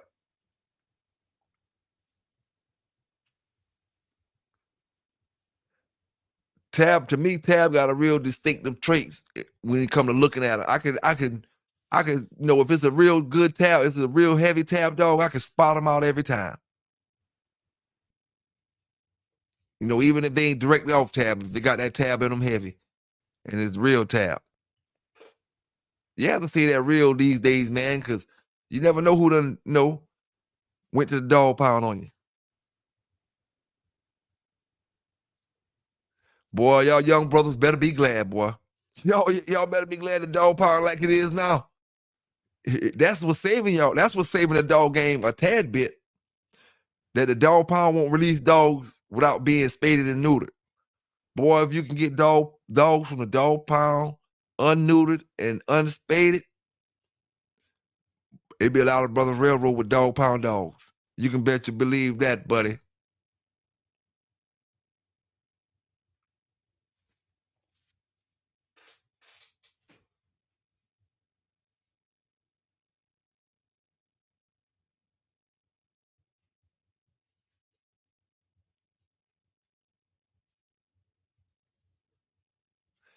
And the thing what I hate about Mr. Puckett, I hate that I didn't know the dog game the way I knew the dog game later on down the line, because my conversation would have been a whole lot different. And the things that I was looking for would have been a whole lot different. Like when I look back at it, I'm like, man, I missed a golden opportunity. I got it and I had it and I went through it, but at the same time,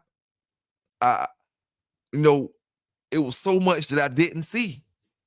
And everything was right there for me to see in my face. He wasn't hiding nothing. All his dogs was around a pond, big red dogs. And he had, when he was walking around the yard, and basically he had dogs that he wasn't selling, but I could have got, more than what I got. If I seen this and I liked it, it wasn't his main dog, he would have sold it to me for the right price.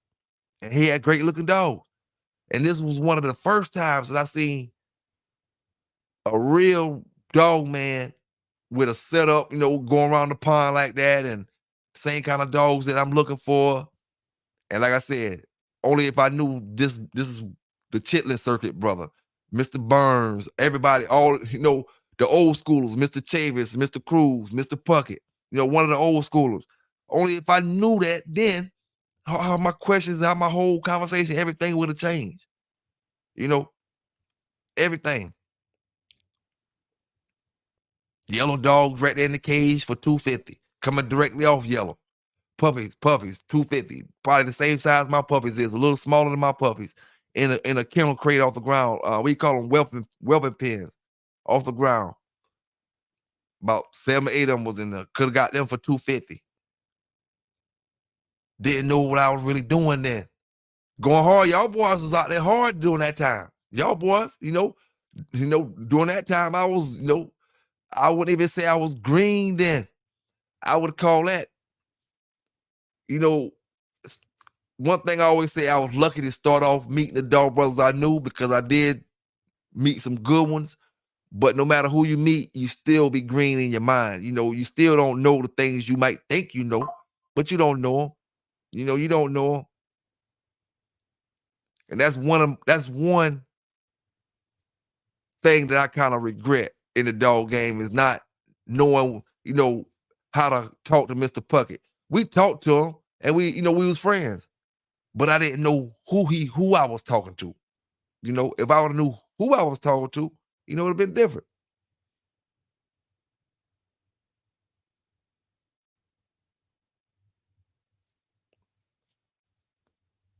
Yes, sir, man. Big salute to Florida Outlaw out there doing this thing. Big salute to that brother. And like I said, man, I got a special show for y'all tomorrow.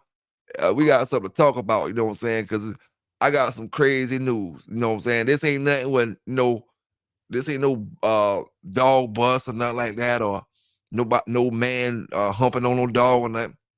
Some crazy news. I'm gonna get some women to get up here. I need some women opinions up on this. It's crazy, man. And wait till we get into it. Wait till we get into it.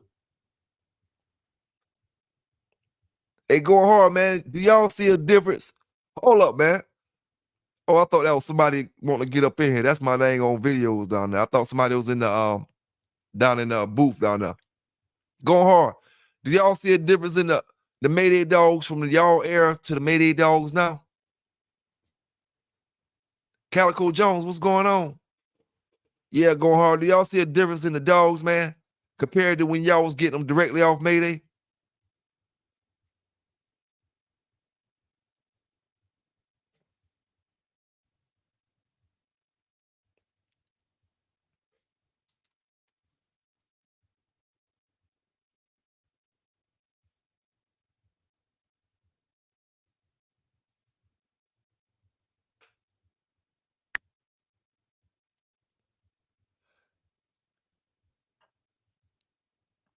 Glad to see you back up in here, Big Bobby. Glad to see you back up in here, homie. Yes, sir, man. Appreciate it. Y'all hit that like button up, man. Y'all hit that like button up. Don't forget to subscribe if you haven't yet. Salute to all them dog channels, man, doing y'all things. Cause Lord know the YouTube guidelines and everything, boy, they're sending me through the runners. What it is, man. Gotta adapt to the situation. Gotta adapt to the situation at hand. If I'm trying to do my thing.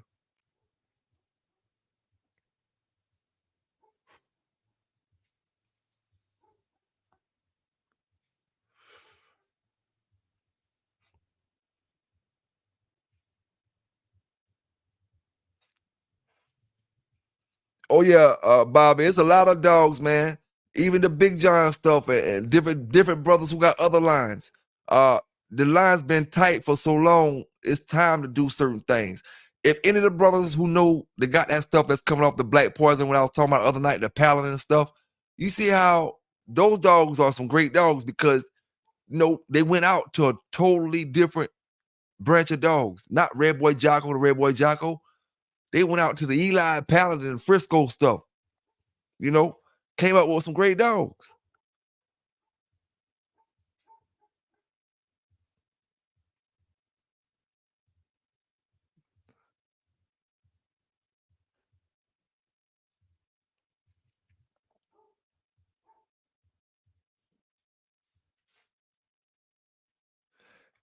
Hey, Bobby Staples say he wouldn't feed a Paladin dog. Now I'm gonna tell y'all a story about the Paladin stuff, right? Up until I got, start dealing with y'all brothers out there, y'all sisters out there, that give me a little more knowledge on the Paladin stuff. I wasn't no Paladin fan either, because the one Paladin dog that we did have was a fucking mutt. The dog got loose. And that's the dog I told y'all a while back got loose and wouldn't leave the yard, but wouldn't come to us. Stayed right on the edge of the woods. I'm talking, we could never get the dog. The dog would just break off running. But she'll go eat. She'll go eat her food. We just put her food in the bowl. She wouldn't go fight no other dog. She just stayed in the woods right there on the edge. And every time we try to grab her, she would dip. And she was my man kept saying, that's a Paladin dog. That's a Paladin dog. Ever since I seen that dog, I ain't like nothing I heard about Paladin. Up until modern day time, because brothers start filling me in more with the Paladin stuff. Paladin ain't really getting no airplay in my ear at that time. This during the Bull era, the Redboy, the Yellow era. You got Frisco dogs out there. Hold up, brothers. My dog's out there barking. Let me make sure I ain't got to get that switch.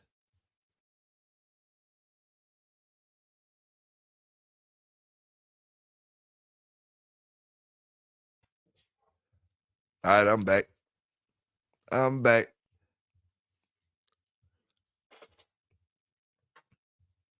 I told you, Bobby, man, one day I'm going to get me some good handicap stuff, but it's going to be handicap, like you saying, tight. It ain't going to be one dog in the pedigree with handicap on it. It's going to be tight, and I'm going to get it.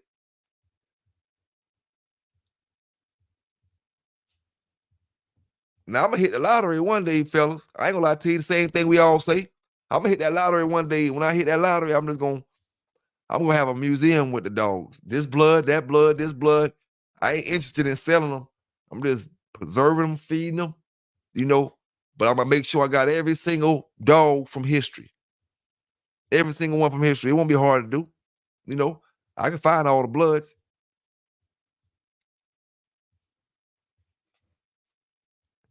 Then let brothers come out there and do a yard tour. Ain't worrying about it. Shit. Check all these dogs out.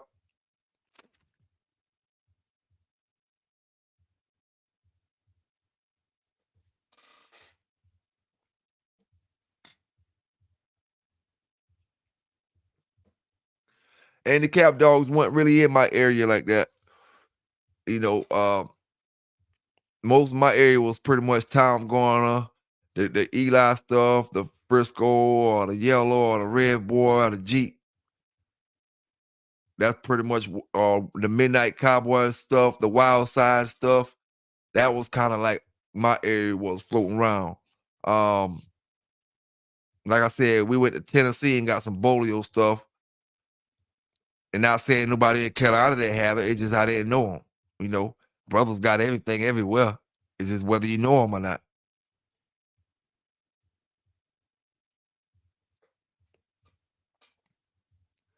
Hey, Bobby, man, I'm going to get you up here to do a little dog interview with me. Either you can do it pre-recorded. We don't got to be live. We can do a pre-recorded show. So you can tell me about your old school stuff and all that type of stuff, man. Big salute, city boy. I'll holler at you tomorrow, big dog. Yes, sir. Appreciate you dropping in tonight, man. Hey, Bobby, man, we going to do a show, me and you, either pre-recorded. We ain't got to be live. We do the chat live. Bob, you sound like you know about some bloodlines that you had. I want to know about them dogs.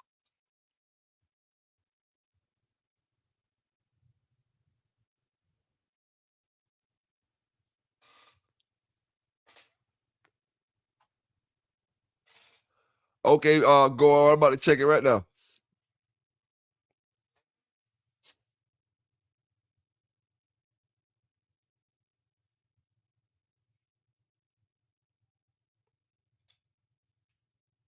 I don't see nothing yet.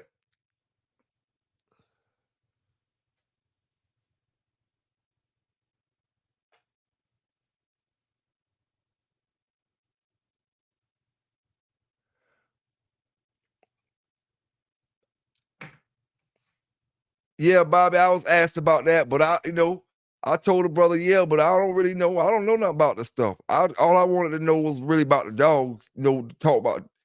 I don't want to argue with no man about his dog history. You shouldn't have to argue about what you did in your past about your dogs. That should just be the story that I sit back and listen to. You know what I'm saying? It's nothing to argue about. It's not like I'm not trying to say you didn't do it. I'm not trying to say it's not true.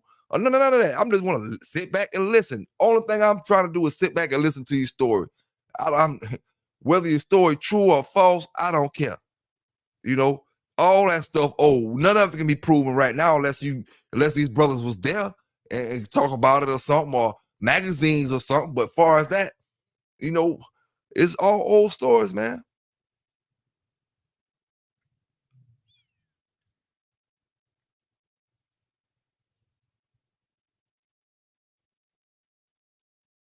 All old stories.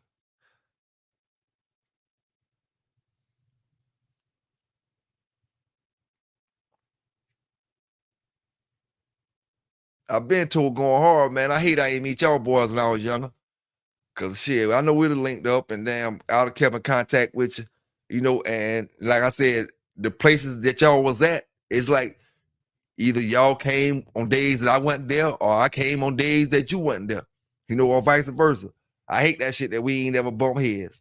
Y'all brothers was older than me, and I'm not saying that we ought to been competing against y'all. I might be able to could have used y'all for y'all knowledge. You probably could have helped me out on certain things and different things. Shoot.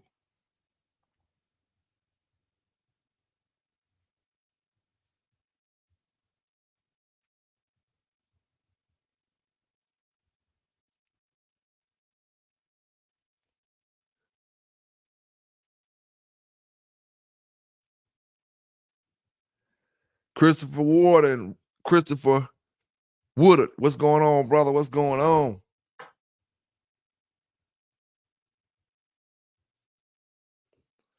You can hit me up on Instagram, Facebook Messenger. Time to time I drop my number down up in there. You can hit me up on either one of them, man, or just drop the question in the chat if it's something. But if it's something you want to talk to me about personally, just hit me up on Messenger or Facebook Messenger. Or either leave, if you want to leave your number down, I'll hit you up.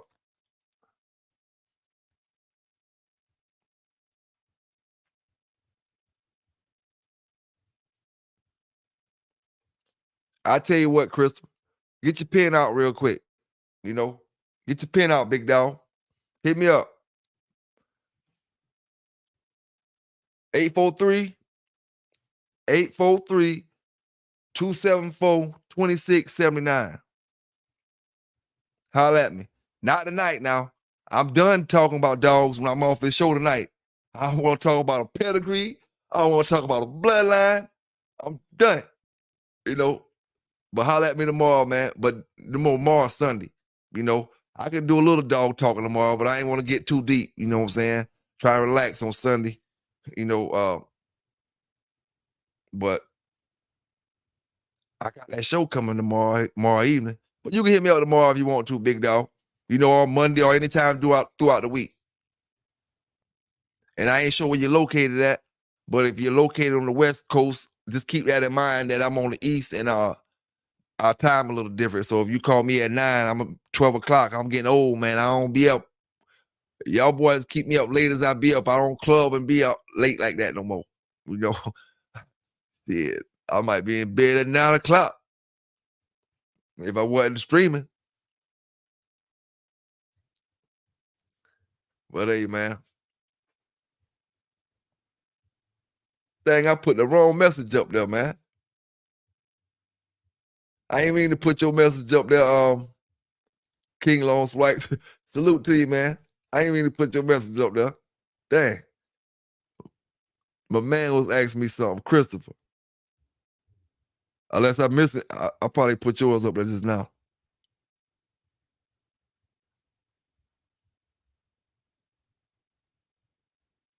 Oh, yeah. Oh, man.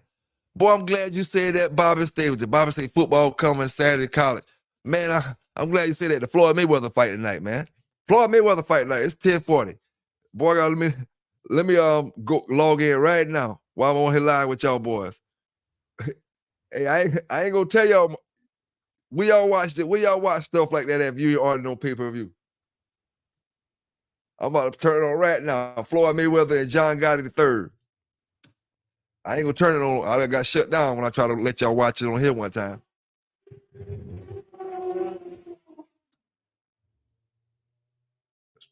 Stream.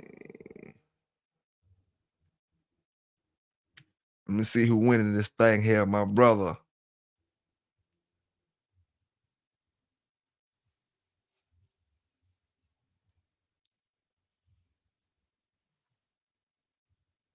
Hold up, folks.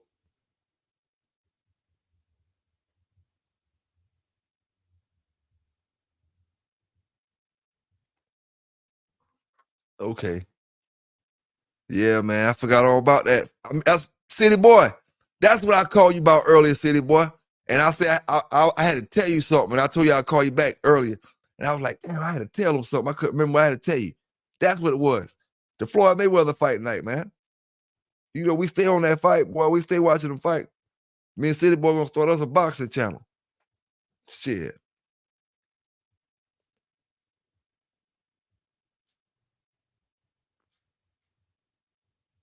Damn, man.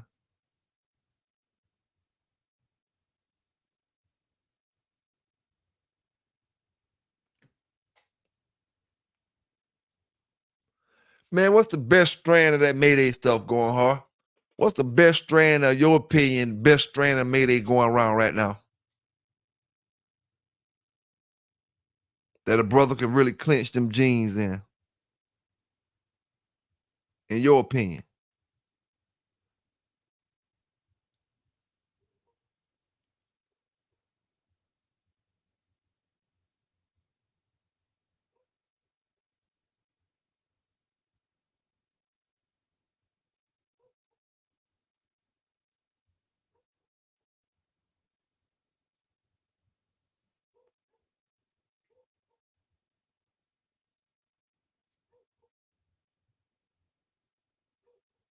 I'm gonna drop that link down.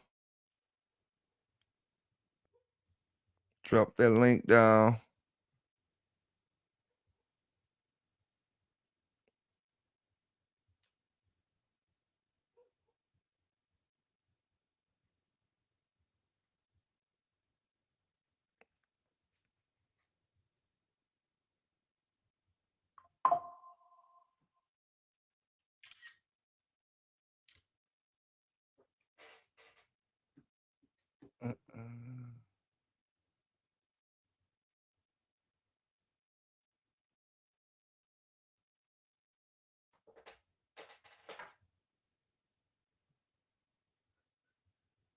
King Long Swipe, I got your text too, bro. I gotta hit you back. I remember you was texting me about the pit skis, and I was out messing with the dogs and stuff, and I couldn't respond back to you. So I'm gonna hit you back, bro. It'll probably be tomorrow. I'll hit you back tomorrow when I about think you up. Damn, boy, Floyd might be done got smart.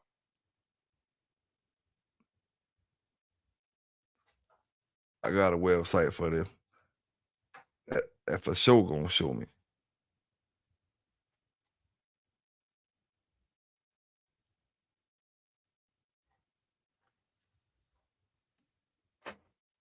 Well, Bobby, I might not never hear your story. Big dog.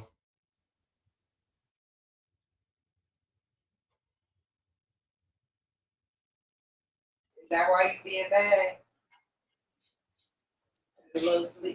What's going on, brother? What's going on? Hey, what's up, baby boy? What's up, nephew? Ain't too much, man. Different day. Trying to make it, fam. Trying to make it, man. Hey, what do you think? What do you think some of that best Mayday stuff is right about now, man? I think the best Mayday stuff out there got all kind of shit with it. Like other Man, lines. I'm telling you, here's the crazy thing. You know, this is with the night vision. Okay, historical purposes with the vision. Mm-hmm. There's a lot of Mayday. There's a few Mayday dogs out there that walk them all crosses with Mayday and winning champions, Yeah. 3-time winners. I mean, it works, and that's the thing that my nephew had one, bro. You know what I'm saying? Yeah. He made champion with his, and his was double bred Luke Cane, but it had more. It was crossed on the top and the bottom with Walkmore dogs. Even splitters. I sent you a pedigree today, man. I thought I was sending it to your phone. I didn't get it. Yeah. See, I must have the wrong number. But I should have. I don't have your. I'll give you my new number. Yeah. So I sent you a bunch of shit, man. Cause I be catching your shows late, and tonight I was like, I'm gonna catch them tonight. Cause I be checking your shit out, man. And you be asking some good questions. I'd just be surprised that that some of those, there's some Bulldog man in there. They just don't be stepping up saying nothing like you said earlier. You know what I'm saying? Yeah. Right. Yeah, Mayday dogs have changed, but they're changing because you're finding them in other crosses that the dogs are working. Yeah. You know what I'm saying? I seen the dog the Hawk beat. I mean, I seen Hawk beat a dog, and then I seen Hawk lose. And then the dog to beat Hawk, I seen him lose. You see what I'm saying? Yep. So, and these were all 4-time winners and grand champions. Hawk was a Mayday dog? Huh? Hawk was a Mayday dog? Hawk had Mayday in him, and the dog that beat Hawk didn't have Mayday in him, but the dog that beat Hawk had Mayday in him. Damn. Yeah, it was he was a good one. Now remember, Hawk was the dog of the year. Yeah.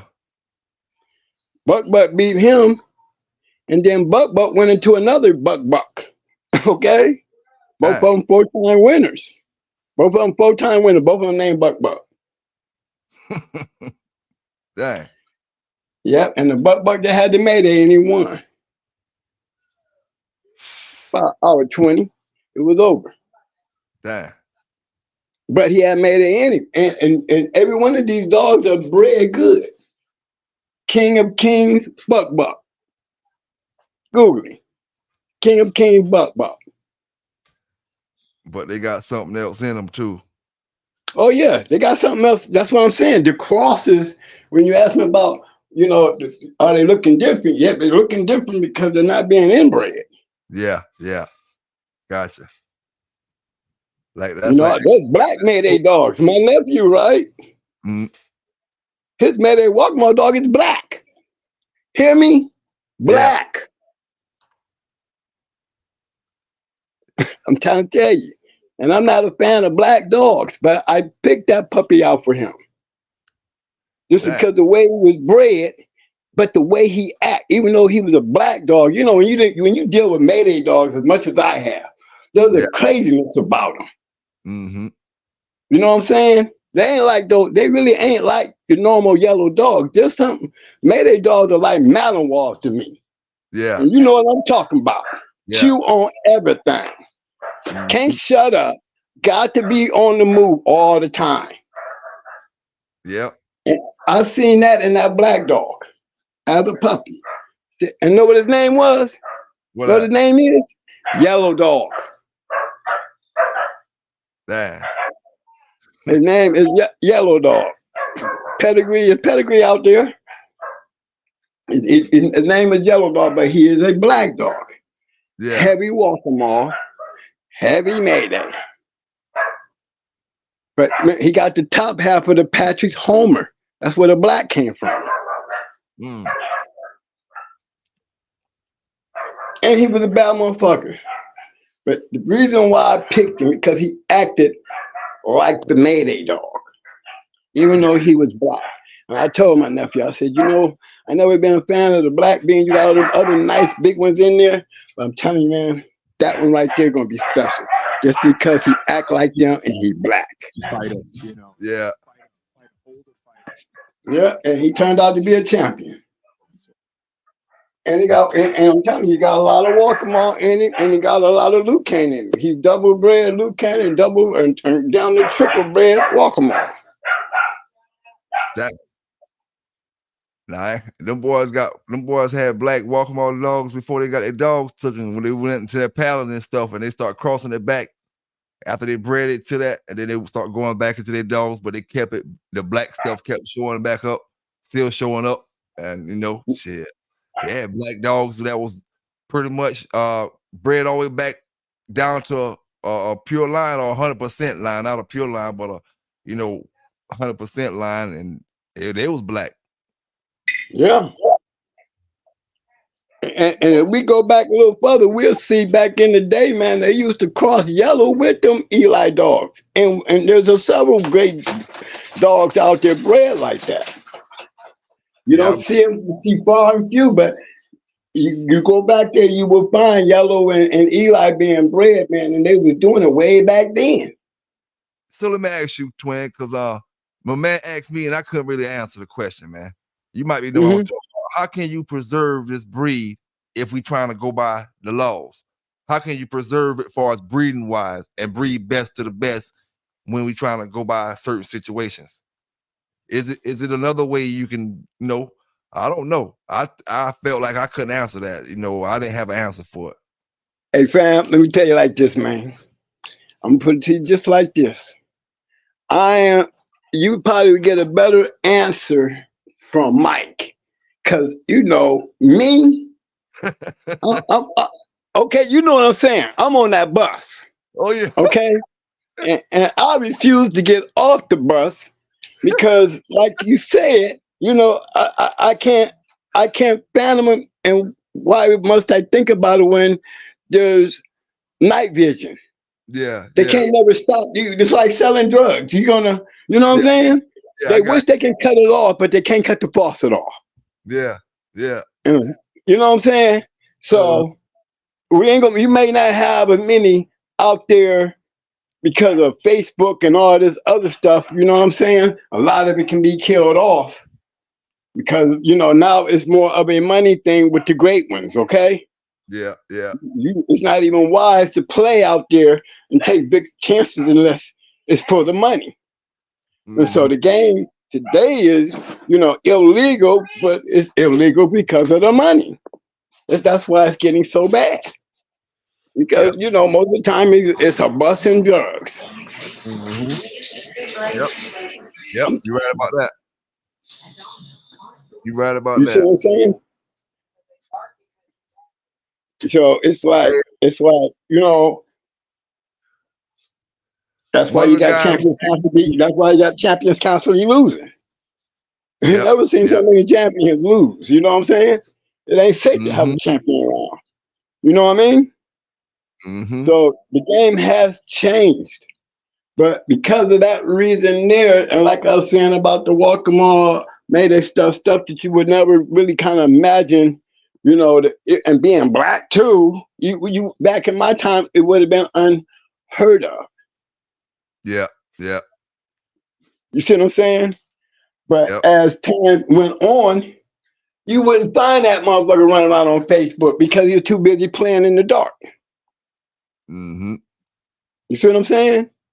And if there was anything to be able to take and move forward with, I'd rather go that route. Give a damn. You know what I mean? About the other stuff and the look and all that stuff that, motherfucker probably jump up there and climb the wall. I can get with that. He can get out there and have confirmation. I can get with all that. But that is called an American pet bull. Yeah. Okay? That's just being real. Because the American pit bull, if you want to take that part out, then you need to take the pit out of it. Because the American pit bull is a pit dog. Yeah, I agree with you with that. You know what I'm saying? So you got to call them something else. You call them something else, right? And that might help if you start calling them something else.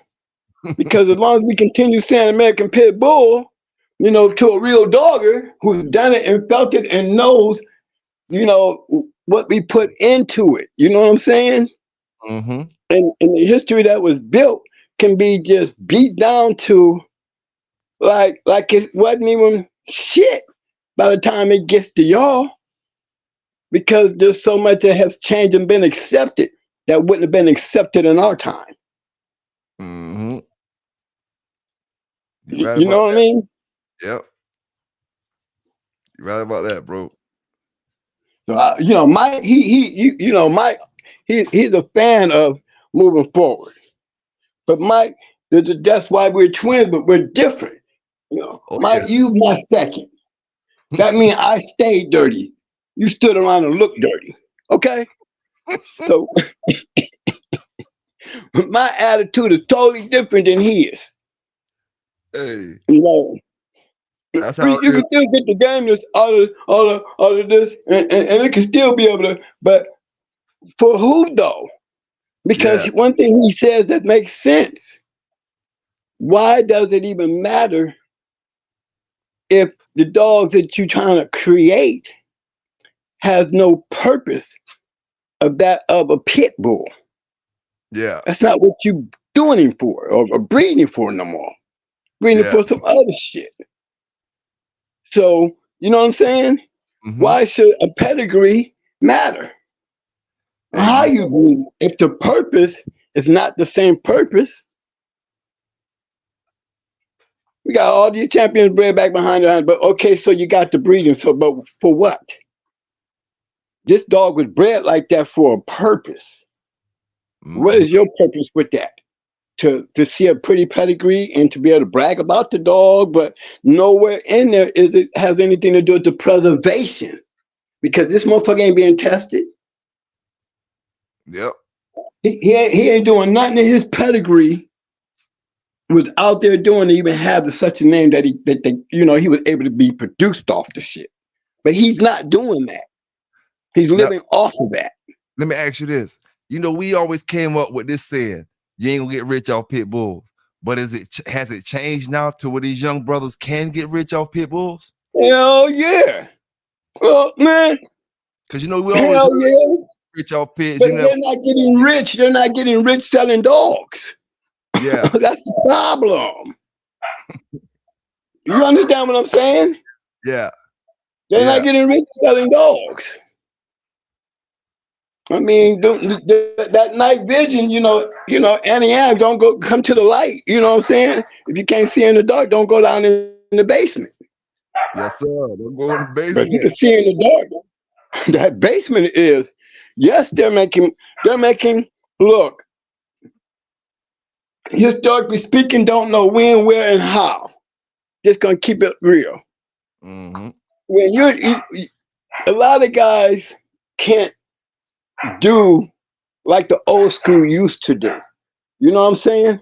Yeah. These days, you got sharks out here that posses up like a school of sharks with a bunch of money. And they jump on these bandwagons and they go hunting. Mm-hmm. That's why you got so many champions losing. But you ought to see the price tag that they losing. You understand what And I'm that saying? price tag will trick you and make you think that they got the best dog in the world. You can't tell the truth. Tell the truth. I'm And trying to tell you. you be like, damn, boy, I don't know if I want to get on the boy. I want to do 50 on that thing. And he a And, 5-minute and, curve. and guess what? Guess what? All the money in the world don't make that motherfucker a bad motherfucker. I'm trying to Nope. tell you. That's in your sight. Your pockets is that deep that you want to come and see. You know what I'm saying? That's why all these champions, 4-time winners trying to get grand champion, ain't getting it. Yep. I ain't getting it. I used to hate, Now man. you I got a had bunch friends. of champions running around 4-time winners with losses. One Mm-hmm. dog of the decade. The dog that beat Buck that beat Hawk was dog of the decade since Hawk was dog of the year. You see what I'm saying? Now what they gonna call the dog to beat Buck? You know what I mean? What they gonna call the new Buck to beat him? All champions beating each other. Yep. But the money, when we talk about the money, ain't no normal dog man doing that. Mm-mm. The game is by only for few, and those few are so it can't be nothing but the money to keep them doing it. Like the drugs, you know what I'm saying? Why we Yep. keep finding all these dogs just being raided related to a big ass drug deal or drug Mhm. case. Yep. You ain't They heard ain't that? shooting crap. They ain't shooting crap no more. They ain't shooting crap no more, bro. No, They sir. doing dogs. Yep. So yes, they're gonna be. If I'm gonna be looking, I'm gonna be nosing around where I got where the light is, because that's one thing they can't change, and it'll never happen. They can continue to try hard, but it's like the dope game. It's like the gun game. Mm-hmm. You can put dents in it, but you can never stop it. I've been out of the game for years, and a lot has changed. But one thing that didn't change, the basement. It got fewer, Yeah. but it still exists. Oh It yeah. still exists.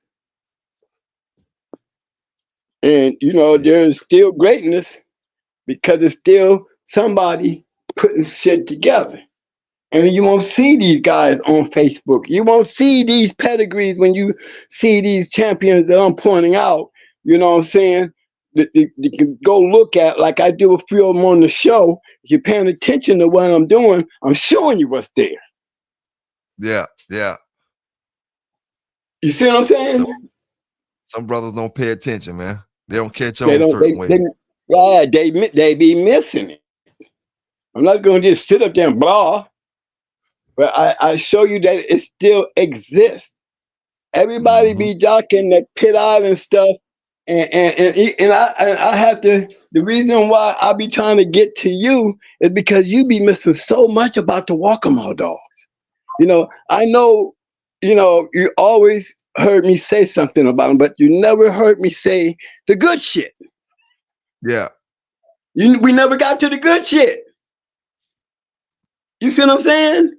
Mm-hmm. There's more good shit. I never said I didn't use it. You're gonna see winners with cross with our dogs and walk them all. I'm talking about off of Little John. Yeah. We have winners. You see what I'm saying? Mm-hmm. Shit. Why would I go and use a black walk-em-all dog, bro, as a puppy and give it to my nephew? For real. Shit. Damn. It really wasn't a joke. Man, No, I'm I telling believe. you, hold on to that, man. You know what I'm saying? Because Mm-hmm. there's something that works about it. Yeah. And there's another thing that I got. I sent you. I'm gonna send you again. Before I'm gonna let you. I'm gonna give it to you, and you tell me what you want to do with it. Because like we was talking earlier about how everybody, when them dogs gone, and these dogs still be being bred and produced, right? Yep. Mm-hmm. There's man, look, there's evidence out there on all of them. All of them. When I say all of them, I'm telling you, man, that include everybody. And Yeah, what I sent you, gonna trip you out. Because remember, I bred to Little John. Yep. Yep. And the reason why I didn't breed to Big John, because that's who I was supposed to be breeding to. By the time my bitch came in heat, he had got stolen. Yeah. So that's why I ended up breeding to Little John. Now keep in mind, I did not see Big John, right? You know when Yeah. I made that breeding? Was in May of 2000, bro. Damn. May of 2000 when I bred the Little John. So that means Big John was gone in 2000 and earlier. Yeah. So I we think. shouldn't have no puppies coming off of Big John in 2002. Nah, I'm gonna tell you now. Them boys say they And, had sperm off of them. but here's my thing. Do you think after talking to Mr. Walk'em, right, all them years, You know, you remember I had to talk to this man to get to one. You know, remember I went after Big John because Yeah. of Mayday. You see what I'm saying? Mm-hmm. So you know I'm talking to the man. Oh yeah. Now, if I get there and he can't do nothing to help me, and I know he AI, you know, when you go and breed to him, sometimes he'll AI your dog. He'll leave Big John and Little John there in the back and go and pull the sperm and bring it up to you and do it up there in the front. Yeah, he used to do that. That's how Big John got stolen. Yeah, he He couldn't was breathe. yeah, he was breeding. Yeah, They always had it to have happened. of them. Yeah, it happened during him AI and a breeding. One minute he go out and pull a straw, put some shit. Next minute he go back and he gone. Couple of them, like 2 or 3 of them. We thought the dudes who bought the dog had something to do with it. Yeah. But me, I gotta see mine. You know, once I see the first one, then you can do whatever with the second one. So that means if you gotta go in the backyard and bring him up to the front, let's get it. Mm-hmm. He tried that with me, and I just told him, no, I gotta see it first. We can do whatever we want to do after that, but I want to see it right here first. That's why I'm here. Yeah, yeah. And if he had sperm on Big John, he must have started, you know, again, if he had sperm on Big John, I would have paid for that. Now I'm tell you like this But now. it was never mentioned, it never spoke of, but he was very upset that he was gone. You know, he talked a lot of shit about it. Oh, I But, was in, you know, and I made a comment several times because I didn't know really much about Lil John. You know what I'm saying? I remember, man, when it happened.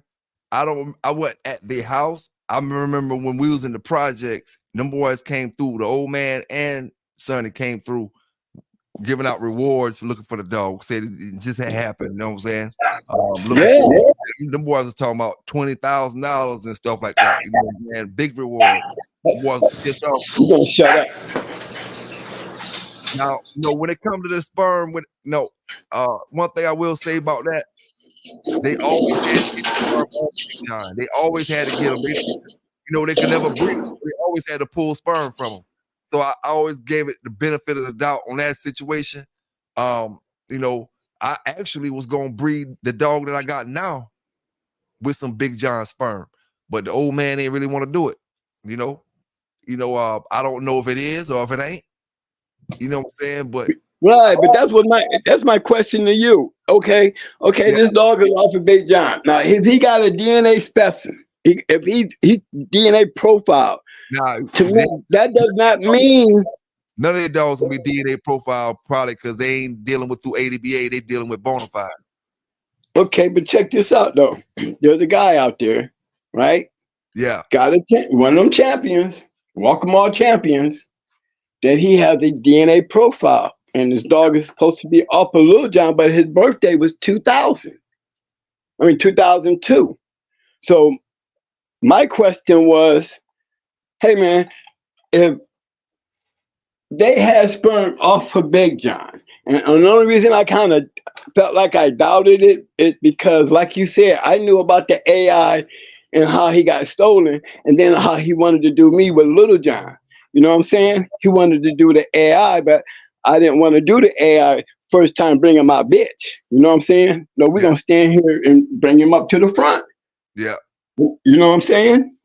Now, anything after that, fine. But I'm going to see this breeding. He said for sure. He said he came to the front yard and did the breeding. Yeah. Yeah. But at first, he wanted to AI it. And I told him no. You wanted a natural stick. Right. I want to see it. Yeah. I want to see where that sperm coming from. I want to see the breeding. You know, that's why I told him that's why I came. Yeah, I don't think none of their dogs DNA profile when it comes to that, you know. Okay, well, this dude, he got that Walk-A-Mile champion DNA profile set at the ADBA, and then at the same time, when he say it, you know, I'm thinking, and you got him off of Little John, but you got his birthday in 2002. You know what I'm saying? And we're talking about a time that I was pretty familiar with what was going on. So my thing was to people, look, don't get caught up in the DNA profile, because the dog could still have a DNA profile with ADBA. You know what I'm saying? Now, when it come to that, he might got his dog DNA profile, but he ain't got a DNA profile of Little John, because Little John ain't Thank DNA you. profile. Exactly, because that's exactly, you're right. Dog's DNA profile. Right. I'm gonna tell you what the DNA was able to prove, though. Yeah. The DNA was able to prove when we did it with Mayday, right? The DNA was able to prove that Brat and Mayday had the same sire. Yeah. That's all. Didn't say they came off of Mayday. All it says, it was able to say, was Mayday and Brat had the same father. That's the only profile. It couldn't tell me it was if it was off of Mayday. But one thing for damn sure, I know Brat was off of Mayday. I always wondered about the Mayday because it took us over a year to get it done. And Victor had Brat. You know what I'm saying? And when he left Miami, you know, he took Brat with him. Because he didn't get it right the first time. So I let him take her. You know? Yeah. But, you know, I'm noticing 13 people included didn't have no puppies before he left. Now I got a dog. I had my last dog that I had off Big John was in 2012. He was off. Wow. And that was a female that I had off Big John, directly off Big John, 2012. Imagine how old that dog was. Because the champion, he is pretty old now. He's pretty old. You can see that he's old. He's an older dog, and he was off of Big John. But my thing was the birthday. Now, and nobody's ever said, not even Walkmore has ever made a comment that, you know, that Big John had sperm. Being they was collecting it and the way they was breeding the dog. You know what I'm saying? Yeah. Now you would think he told they really had a sperm bank, but back then, really, we didn't know nothing about the sperm bank, bro. I mean, there's a lot of us old dog, man, and I'm talking about breeders. You know, who was trying, you know, well, Walkmore breed, they should do they shit. You know, come on. Yeah. That's a total different than a motherfucker just sitting there breeding dogs to sell dogs, you know? Now, even knowing that, do you know if we would have had that kind of thinking going on in our yards, what kind of dogs we would have for real, for real? It wasn't one of those things that was right there for us to do, or it was out of reach. Yeah. You know what I'm saying? Because our dogs will be, you know, be so scarred up. Who's going to do that and not tell on you? You see what I'm saying? Yep. So first you got to find a place to do it. Then you got to find a place that's going to do it and store it. But the whole time they got to look at your shit. It ain't like you can go outside to the car and pull something and run back in. They ain't gonna, don't work like that. They gonna do it themselves. Now, what vet or collection gonna do that without getting you in trouble? And you're only doing it with a motherfucker that you know that's work getting it done. You know what I'm saying? If you out there and put the work in, you ain't looking too pretty, especially as the older you get. You know what I'm saying? And it's just hard to sit there and tell me that, you know, that they had that access and we not know it. Not know 20 years later, 10 years later, now all of a sudden got the goddamn sperm popping up everywhere, you know, and make you question that shit. You know what I'm saying? Oh yeah. Now I always said, now if there wasn't no Big John sperm, it was coming down off of one of his sons or something. I always say that you know, people I talk to, far as you know, when they come up with that, far as saying it ain't off Big John. You know, one thing Didn't he have a Big John Jr., Big John 2? Big John 2, 3, and 4. Okay, that goddamn Big John 2, you would have swore that was Big John. Big John 2, 3, and 4. Yeah, that Big John 2, I saw him when I was there. I seen him And he looked like Big John. He showed me pictures of Big John. I'm talking about nice pictures of him. And he was talking about how that Big John two dog looked just like his daddy. Yeah. You know, and he was like he showed them to me. You know what I mean? Mm-hmm. But I was there to breed to a champion. You know what I mean? I was there to breed to a champion, and Lil John was the only male champion on the yard after Big John. You say So, he was? he was the only champion male on the yard at the time. Uh-oh. After Big John was taken. Oh, yeah. Now, I Yeah. think, I ain't sure exactly how long it was after he got taken, but I know Crazy Eyes made champion, Cyclone. Yeah, but they made it later on. Like, remember, I did mine in 2000. Yeah. You remember 2000, it was Big John and Lil John. Mm-hmm. Yep.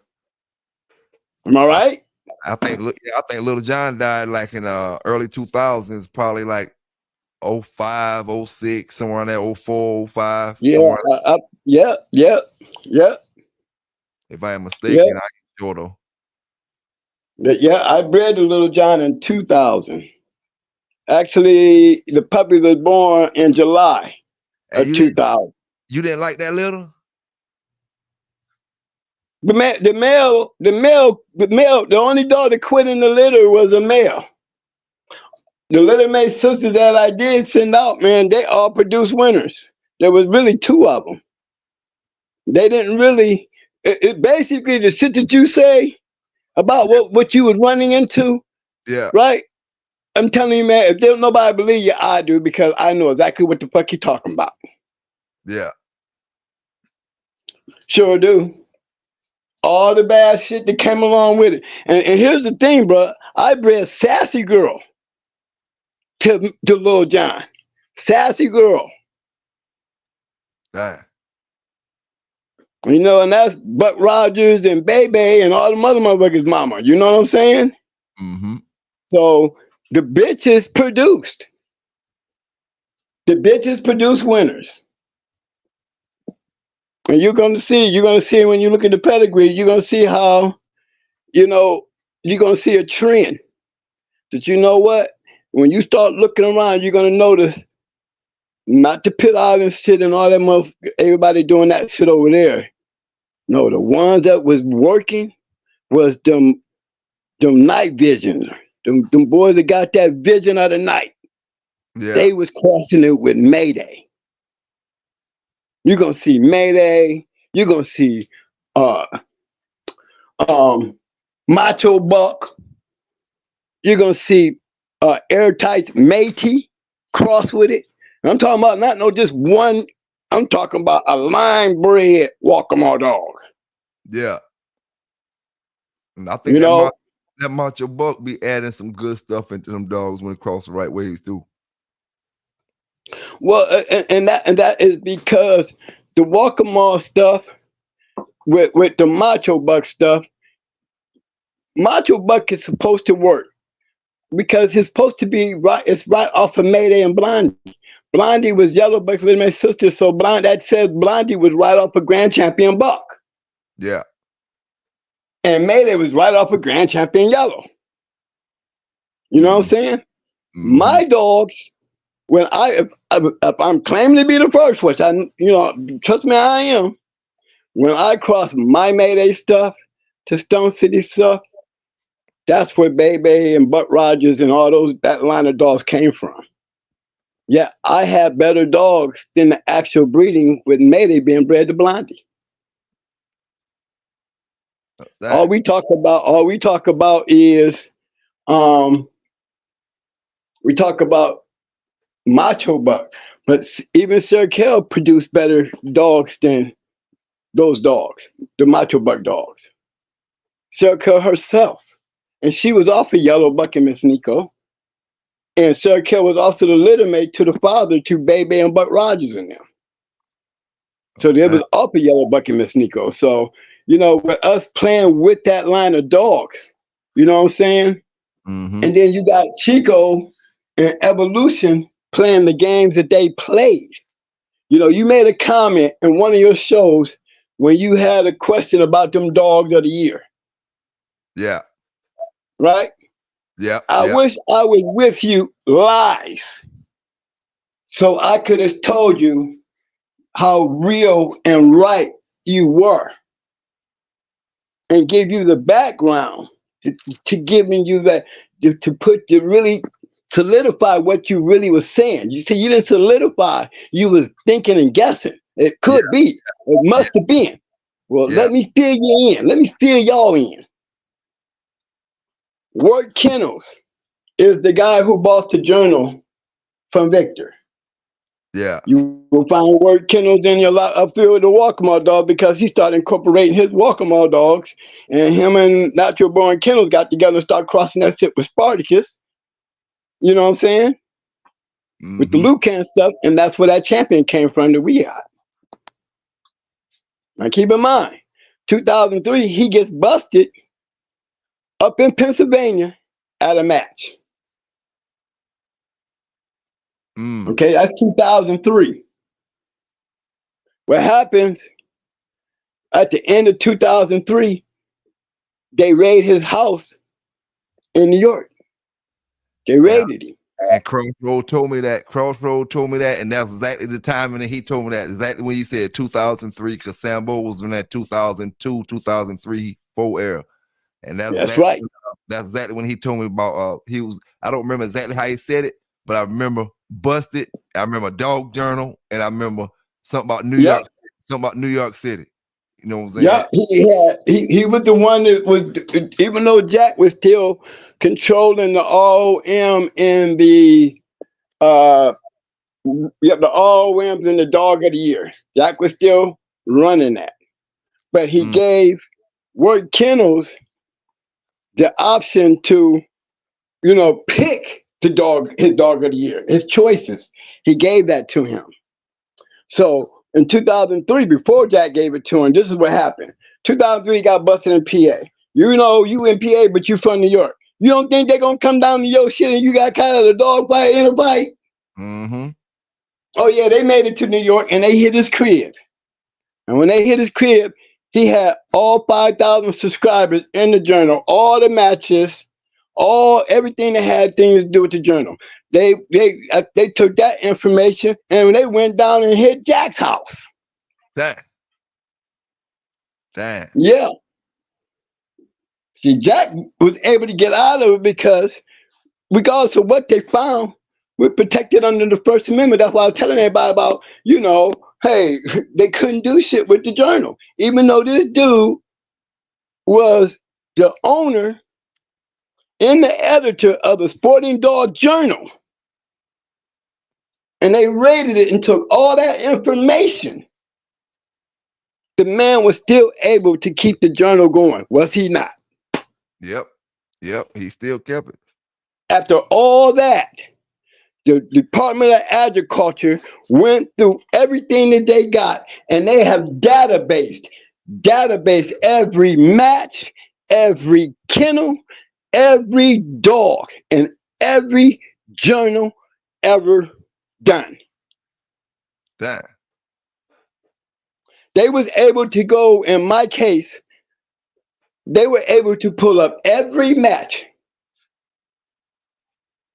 whether I handle, referee, just the name, GHK Twin, GHK2. They had the whole thing in every journal that I was ever in. And guess what? Judge told him didn't mean shit to him. You can't use it. They tried to use it in my trial. They even went to the ADBA. Yeah, they went to AWBA and sent all my dogs that I had registered. It got subpoenaed. Again, judge said, you want to use that? And we got all these show tags, I'm telling the judge, look, yeah, they got ADBA. Yeah, those are all my dogs. But look at the show tags. The ADBA made damn sure that they made clear that those dogs were registered under confirmation weight pool cards. I had all of them on that shit. So they did what they were supposed to do. They did what they were supposed to do. And the judge kicked out the journal because it's protected, regardless of what's in it. Do you got anybody can verify any of this shit? You got anybody we can put on the stand to verify it? Mm-hmm. We need somebody, not this dude going in here giving a classroom about the journal and how it worked. Yeah, yeah. And the people involved in it, and this guy's in it. You know what I'm saying? Mm-hmm. No, we ain't doing that because, first of all, it's a publication. Remember, I was my own lawyer. You think a lawyer would have did that for me? Most of them damn lawyers, if you're trying to be dog man, lawyers don't know shit about the dog to be a lawyer. Mm-hmm. They deal with criminals. Yep. I deal with dogs. Fuck that. I mean, I had 6 lawyers by the time I made it to trial and still ended up representing myself. No, you got to know the law. You can't use the journal. Any other lawyer, they would have had the journal all up in there. Why do you think the dude with work kennels was able to keep the journal going after all that? This is how these dogs became dog of the year. Evolution. Remember, evolution. And what are they all? Ain't they all Latinos? Yeah. Mm-hmm. Evolution, Chico Lopez, Work Kennels. Remember, Work Kennels is the one that made Grand Champion Yellow Buck a Grand Champion. He lost with his 4-time winner, Champion Buster. 2 4-time winners going into each other. But look at all of them in cahoots. Yep. It's just funny. Did you notice how they all are in cahoots? Work Kennels gives Macho Buck Dog of the Year. How was that able to happen, Evolution? Oh, I can tell you how it happened. Evolution donated some money on that nigga keeping the journal open when he was begging everybody to come back. Mm-hmm. Yep. Ding, ding, ding, ding. That was the first thing you said that was correct. Yes. I see the ship. That's why I was saying about Rampage and the ship dog, and they got another dog that just made Dog of the Year. I ain't gonna say he ain't good, but that's a coincidence that the same camp make Dog of the Year in a matter of 3 years with 2 different dogs. You know, especially how we know it's about money today. You know, so I mean, but the one thing about it, if you go and look at Macho, this is what was the standout. If you go look at Macho Buck's matches, and then go look at all the other dogs that was runner-ups under Macho Buck, it would be right there in your face, clear as day. That's some bullshit. Macho Buck didn't fight nothing nowhere close to these other dogs. Damn. You know, and that's the proof. I mean, if you can read, you'll see the evidence. If you knew the story, it would start all coming together. And what they say, Remember, he got people back on board. What they say, and he made champion in 1 year? Yeah. And to be honest, I know Super Kennels, you know what I mean? I know Super Kennels. Remember, they got to stand behind Macho Buck because they offered 357. Okay? But there's a lot of Super Kennel guys, okay? And why only one can remember being a referee? You know? They can't even remember. Most of the rest of them didn't ever remember the match. Dang. Okay? That's a question, ain't it? Mm-hmm. You got to stand behind 357. You have to understand 357 produced Macho Buck. So it's obvious that they're not, the Super Kennels is not going to say shit. You see what I'm saying? Yep, yep. It's obvious. And that was the thing.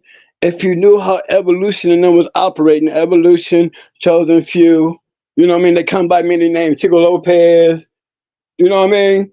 Yep. D-Town, Guzman. These are all the kennel names that they used. And it was all about selling dogs the whole time. Same thing with Chico. Chico took all those Mayday dogs and went to Mexico, made all this fabulous story to come back here and sell it to us. And because the game was so naive and so stuck on the Mayday stuff and the Stone City stuff, that he did the evolution. Chico is a product of evolution. Chico used to be with evolution. They fell out, but Chico still learned a lot from evolution. He did the exact same thing the evolution was doing. Tell me one other person who's seen, ain't none of those dogs that Chico was talking about, all those champions and all that shit, ain't one of them dogs did shit in the United States. Nope. And the only person telling the story is Chico. Yep. You ain't got not one verifier out there. Nobody from overseas say anything about them dogs. Nobody. Bruh, nobody. They claim they're global champions. Ain't nobody globally talking about them. They're only talking about them in the United States. And why did he come back here to sell that shit?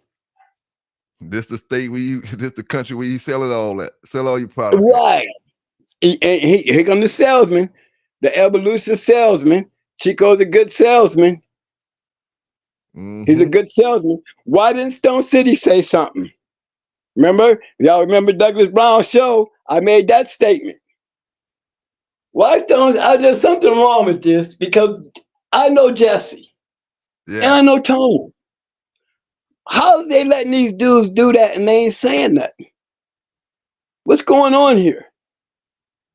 And guess what it was? Jesse actually admitted it on the show with me and him and Dougie that the dudes who do the financial part for evolution is his cousin. That. Oh, I knew there was a link to this shit. I knew it was. I knew it was. This is how we got this dog of the year shit. This is how we got this awesome beast shit. This is how we got PR Destroyer, who's another Stone City dog. Yeah. You see what I'm saying? Not to say, if you look at their matches and look at the kennels, hey, the only one that don't fit the profile is Macho Buck. Go look at all the rest of those dogs in their matches, bro. Remember, they ain't owned by Stone City, or they ain't had nothing to do with none of that. Awesome Beast, none of that. They ain't got nothing to do with Stone City. Them was brothers there. They ain't Latinos. PR Destroyer was. But when you look down there and look at those dogs, go look at their matches. Yep. You will see that they earned their work because they wasn't part of the scheme. The only one that didn't fit the profile was Macho Buck. And y'all can't really tell me Macho Buck produced anything. He produced a nice dog, but he's not no ROM. Nope. I'm trying to tell you. Now, Brother G Test say those people overseas know how to keep their mouth shut, and Americans, unlike Americans. But see, that's false because the thing is, the man with the dog is running his mouth. The man who got the global champions is running his mouth. Now, we know about Crow, the dogs. We know about Ship. We know about all these other dogs. We know about Black Rock. We know about the Bellline Club. We know about the Cadenas. You talking to a dog man here. I will fill your ears with some shit. About them dogs. That is not a true statement. You don't got to talk about it. You can be about it and see your dogs winning. Because they will step over the border to show you some shit. Why are you going to have a dog that's sitting overseas doing some shit, yet you want to sell your puppies here? Yet your puppies get here and can't do shit.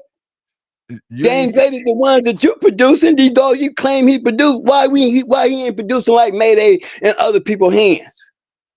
Hey, tell me one European dog man who posted a champion or anything like that that's got any of them dogs in the pedigree. The fuck coming off of them in the pedigree by itself. Crow the dogs, none of them dogs. None of them you see have any of his blood in it. So if it's a global champion, wouldn't you think it'll be somewhere globally with folk getting the dogs using them?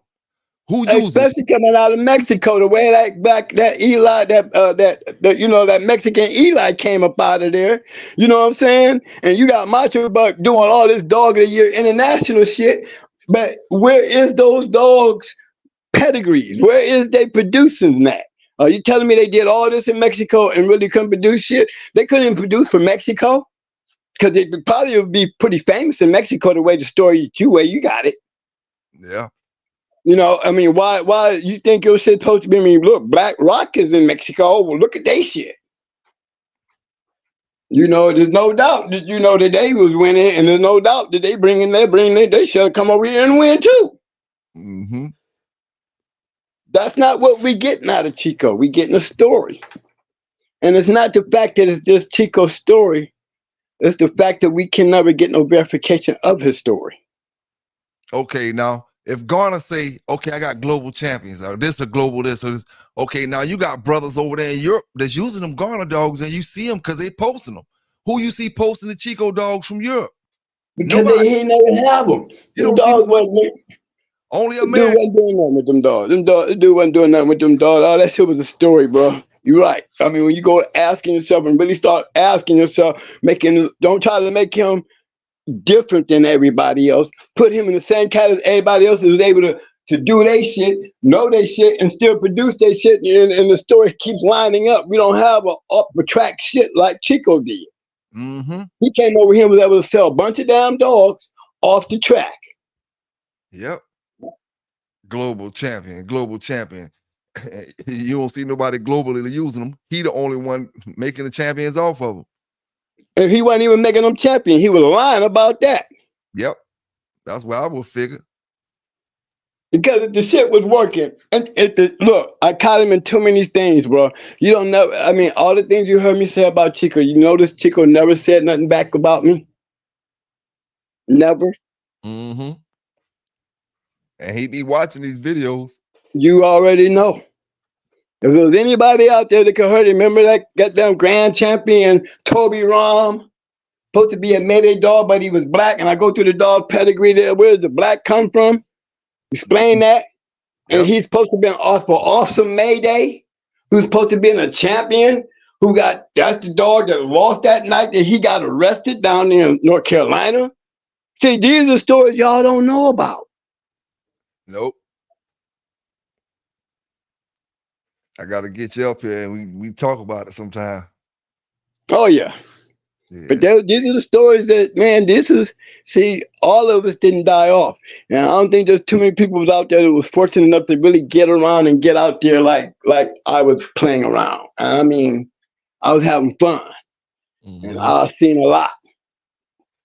Remember, these are my lines of dogs that I was messing with during the time, so I know everybody. Everybody. Then when Chico seen that, the next day that pedigree disappeared. And he tried to get rid of it because I tried to bring it back up, but he left something there to show the remnants that what I was talking about, it was still there. I was able to show everybody. In 24 hours, he had to be watching me because he took it down. Now, why would he take that down? Because he'd been busted. Awesome Mayday was not no champion. He lost the night he got taken. Mm. He lost 3 dogs that night when he got arrested, and they took the dogs, and he never got them back. It was 2 males and a female. But he never said that story. He tried to come up with this Toby Rom Grand Champion International Dog of the Year. And called him, and he was a black dog. And his name was under the Gooseman. Gooseman, that's why you heard me say Gooseman. Yeah, they use that name too. So if you to present their shit. Yeah. If you see that, that's them too. Guzman. Yes. Yes, sir. Okay. So this the kind of bullshit that goes on that they think that nobody know. And the ones that do know, I'm not Latino. But I was around enough of them, I knew them all. All of them. Mr. Link, everybody. Why? Because I was matching dogs. They were matching dogs. Evolution wasn't matching dogs. Chico wasn't matching dogs. They were. Yeah. You see what I'm saying? Mm-hmm. That's why I get on them like I get on them. Because they're only taking advantage of the not knowing. when you're green and you want to have a good dog, you're easily deceived. Yep. And you ready to defend a motherfucker that don't even know what the fuck he's talking about because you thought he did. Until a real motherfucker walked through the door. I try to get him I up. don't want to argue with nobody like me because I mean I can tell you stuff because I was there. And when it comes to Fat Bill, you know, I moved around more than Fat Bill. You got around Fat Bill, but remember, I'm the one that was running around with the people that was kicking your ass. You just didn't like it. You see what I'm saying? Oh yeah, oh yeah. While you got hollering about what the fast lane was, okay? Yeah. You don't want to talk about that fast lane or group of guys. Yeah. You know, because he had everybody else fooled. No, when I come in and start telling the truth about the story, you know, now he wants to get mad, but it was all the truth. All that great shit got stopped when the fast lane came through there. What you want to call us then, being you lost to these motherfuckers with your 7-time and 6-time and 5-time winner? What you want to call them? What you want to call them? We giving you a little love being the fast lane because that's what they were. So what you want to call these dogs to kick your ass? And they wasn't 6 or 7-time winners. You see what I'm saying? Yep, yeah. So how you gonna get mad at me for telling the truth? Hey, you can't get mad, man. Okay, I don't leave you no room. You just hate the fact that I've been around to know that. Everybody ain't supposed to know that. Mm-hmm. You don't like it being put in your face because you done pumped yourself up. You see what I'm saying? And the true person that he is, you know, I would have got deeper in his ass because I know personal things about him. You don't want to play with us. Yeah, yeah.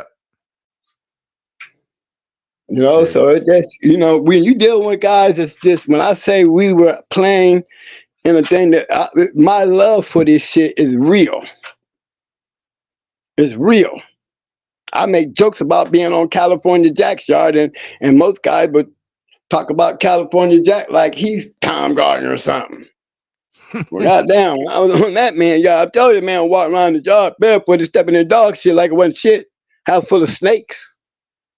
Damn. That's the craziest shit I ever seen in my life. I had a chance to bring Katana home that day. That day, I could have bought Katana home, but I refused to take anything off that yard. Dang. Bullshit, you're not. And that same weekend, we hung out. We had pictures of 9 Millie. I got pictures of her now. You know, we just went around. We went and saw Racco, Emmett, Retard. You know, we just seen them all. Sparky. And that weekend, and the craziest shit that I saw in that whole weekend was California Jack shit. They won? Huh? California Jack, his dogs, his house, his shit. It was crazy. Oh yeah. Yeah, I mean, I ain't never seen nobody walk around and walk through a yard and be stubborn in dog shit and scooting your feet in the damn sand and dirt like it, you know, that ain't nothing but dog shit. Shit. Damn. Fucking me up, bro. Do you hear me? This shit just fucked me up, man. I already got a phobia about dog shit anyway, but to see a motherfucker step in that shit and just move it around like it wasn't shit, I only got a little shit on feet. You know what I'm saying? That fucked me up, bro. Hey, he a little too much dog, man. Oh, he way out there. Yeah, I gotta give it to him on that one.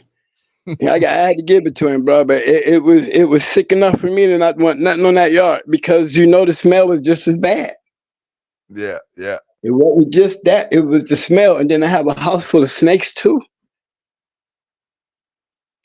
You know, evidently, you know, his nose is trained. You know, not to smell that shit. You know. Mm-hmm. Mine wasn't.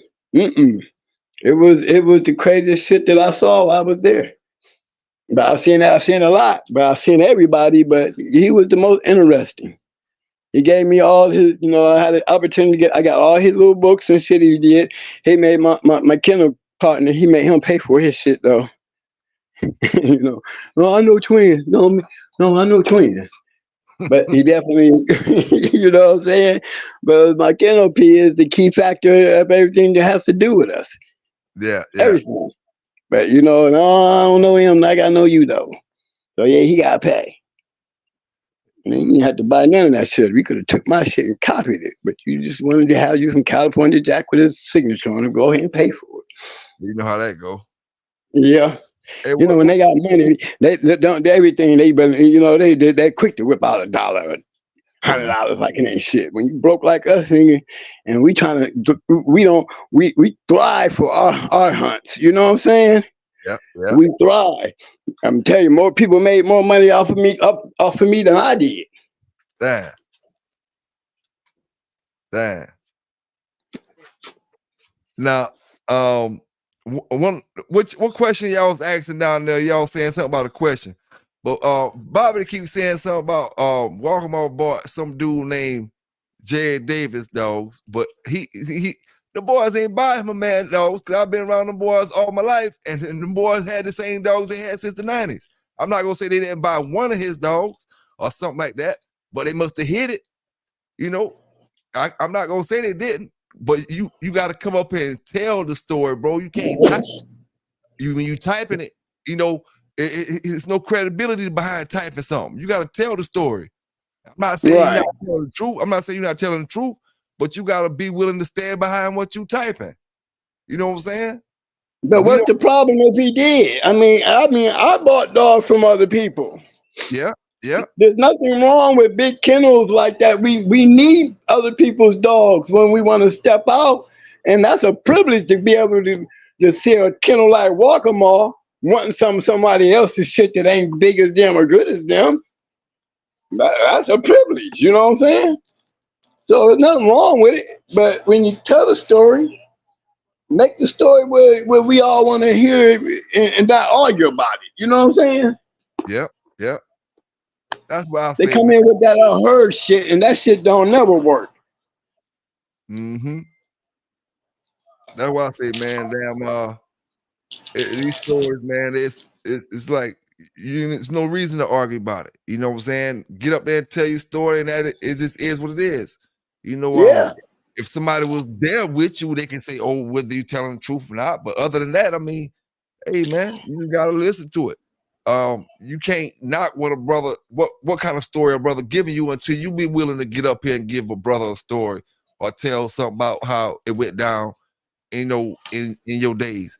Like I said, no knock to none of my brothers that be in the chat or my sisters, but it's easy to chat a dog story than get up here and tell a dog story. You know what I'm saying? Because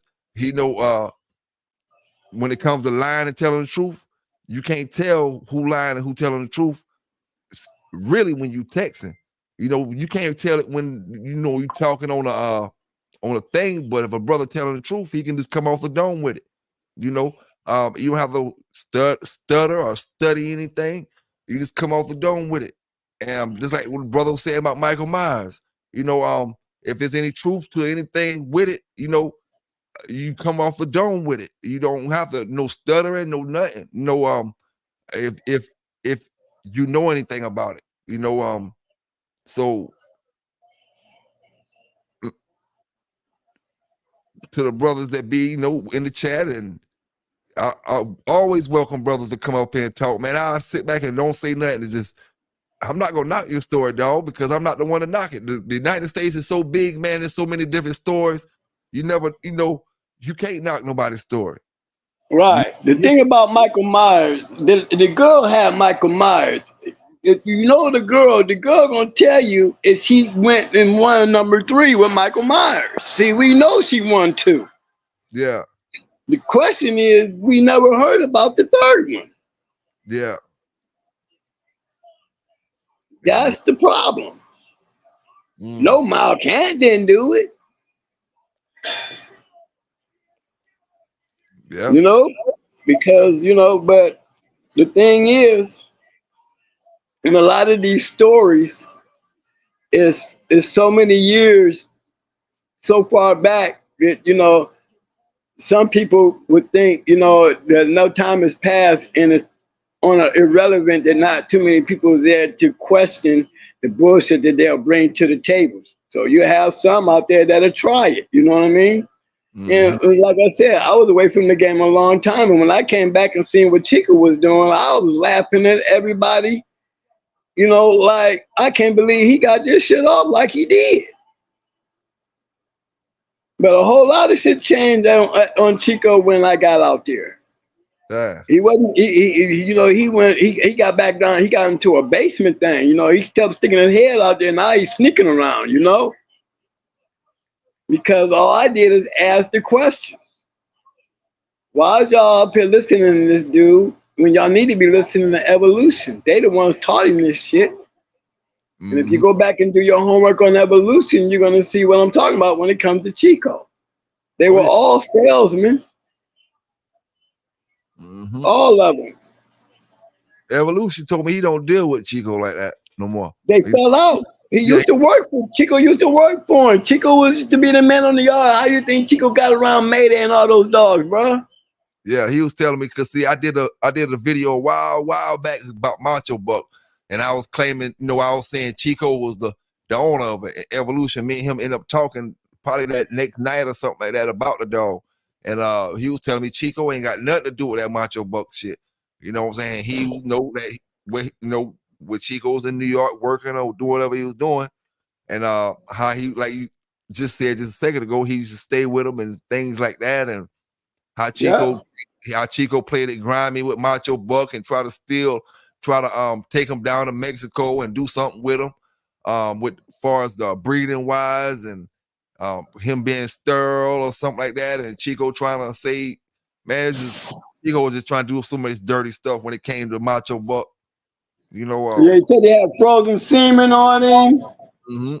So the boy, he said he ain't fucking with Chico. But guess what, bro? He exposed Chico, right? But wouldn't accept the responsibility that he created Chico. That's why I'm about to say he created Chico. You created him. Yeah. Yes, sir. Yeah, you're right. You know how that go. You know what I'm saying? But a lot of guys, they ready to chop your head off when you say that. You can't chop mine off. I'm here to help. I was there. Yeah. I have proof that I was there. Go pull my shit up. I'm all over they shit. I had dogs right off of Macho Buck. Sure did. Right off of him. He was a chocolate motherfucker. Sold him up into Ohio. He was game as shit. Beautiful body. But he wasn't a match dog. And that's why I got rid of him. I had Sarah Carol. I got her right next to Brat, knowing ain't no dog gonna get off the chain and kill this dog. I'm gonna put her by Brat. They gotta get past Brat to get her. And it turns out the reason why she wasn't having no puppies because she was so I guess in such a because Sarah Carol was cold. She didn't fight no dogs. And I got her next to Brat, and she had what they call trauma. They said that she wouldn't have no puppy because as soon as I got rid of her, they turned around and took a male I bred to Nico. Nope, to Nico Jr. bred to Sassy. They took a male over that and bred to Sarah Carol and had puppies. Right after I got rid of her. Damn. And they told me the dog was in trauma because you had her next to Brat. Brat was always trying to get her. That's why you couldn't get no puppies out of her. But as soon as she left my yard, she came in heat, she had puppies. But she was on my yard a whole year and a half, and I couldn't get shit out of her. I was gonna beat her to Buck Rogers. I was gonna beat her to Mate 2. She just never came in heat for me to breed her. Damn. But I knew all the evolution of little shit, man. Look, you in Texas. Ain't evolution in Texas? Ain't Dead Serious in Texas? I ain't sure about that. Yep, Dead Serious Kennels is in Texas. The ones that had Banjo and all them. Oh, Mark Davis. Yeah, Mark Davis, Mad, all that's Texas. Yeah. Plowboys, the Wall Boys, Big Thicket, all them Texans. All them Texans. All them Magic Dogs. Thunder Kennels, Texas. My question was, why didn't Evolution ever match into any of those dogs? Any of those kennels? When those kennels would have loved to beat Mayday dogs. You know what I'm saying? Yep. Same area too. Same area. That was my question. You know, we went down there and went in the Big Thicket when we took and beat Mallory, that 4-time winner. So it wasn't like they didn't mess with black folks, because we was up north. We was from Florida when we went down over there to Texas. Deep South did that move. And Mallory was a 4-time winner, and Trina wasn't nothing but a 1-time winner, and went in there and stopped there in 20 minutes. And this dog was going for a grand championship. But we had to go to Texas to do it. You know what I'm saying? Texas is big now. Texas is big though. Went all the way down to L.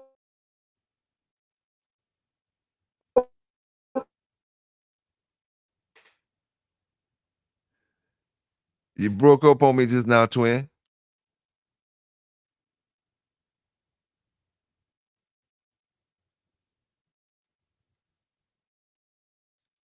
I can't hear you, big dog.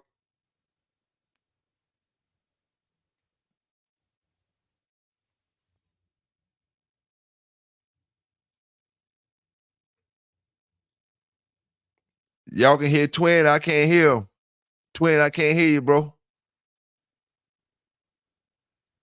You went out on me just now.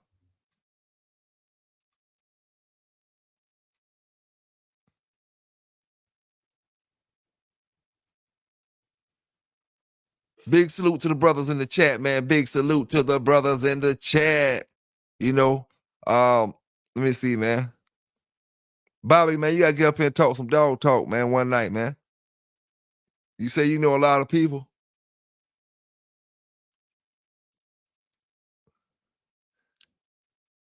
Mr. 216. Yes, sir, man. I appreciate all the brothers rocking with the Bay tonight. You know what I'm saying? Had a brother GHK in the building, holding it down, representing with me, man. Yeah, Floyd Mayweather ain't touched the ring yet. They got them first fights on right now. Well, I guess this the last one before Mayweather come out.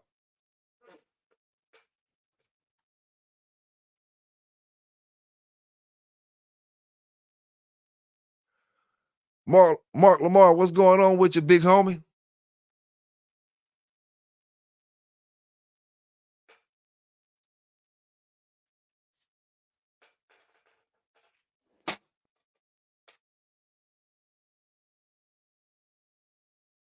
Yes, sir, man. Bobby, stay with you, man. I tell you, dog, you got to hit me up in Messenger or either Instagram Messenger, or Facebook or something, because you got to tell some of those stories, bro. You don't got to tell nothing, but you know, like I said, we could do it pre-recorded or we can do it live, whichever way you want to do it. Pre-recorded, that way I can edit it and cut something out if need to be cut out.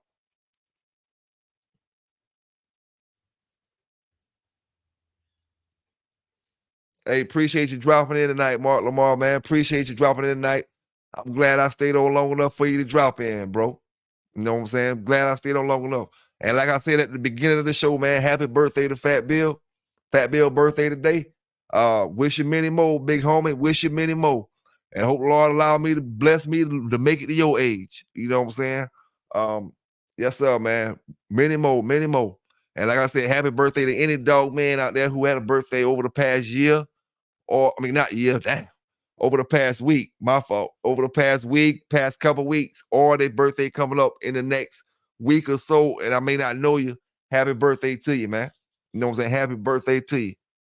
A lot of brothers ain't make it to see theirs, man. You know? Scatterbread in the house, for sure, my brother. Scatterbread definitely in the house, man. Supreme excellence in the building. What's going on with you, Supreme?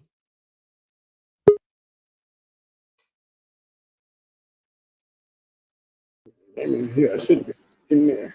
Man, I don't know what happened, man. I couldn't hear you, and then you just fell off. Oh, I'm sorry, bro. I guess I was in another room. I got out of the signal. So I don't even know where I left off at, bro. But I think I was talking about Mayday and the things that happened when Mayday left Florida. You know what I'm saying? And Yeah. how things change. You know, you add up all the dogs that Mayday produced right there in Florida, the champions and the winners. And then he breeds more, he has more dogs coming off of Mayday when he get to Ecuador, but had nowhere close to the champions and dogs like Barracuda and Lou Kane and Brad. He didn't have, and Chanel. He didn't have no Maymays. He didn't have those kind of dogs coming out of Ecuador no more. But they're all supposed to be coming off of Mayday. You see that? On top of the fact that when he left Miami, there was 13 of us that didn't have puppies off of Mayday that was bred to him. I was one of them. And my bitch, I had two bitches bred to him. I had my bruiser bitch bred to him. She caught Babesia. I didn't know that she had Babesia until I got her home. I left Brat because it was obvious Brat was sick. And I was not taking Brat off that yard sick. I don't know why my dog is sick, but he better be ready to give up Mayday if that bitch die on that yard. So let me ask you this. Ain't none of the brothers or the white brothers talk to Victor since Mayday and all that stuff, like over the last 10 years, last 15 years, to ask him what really happened with this stuff with Mayday and stuff? Well, I don't think, because Victor doesn't talk good English, that I don't think that he ever gave anybody the opportunity to question him. He's over in Ecuador. Why? You know what I'm saying? Yeah. And he still, regardless whether he is an Ecuadorian or Latino, he's still a Latino. They're gonna look after each other.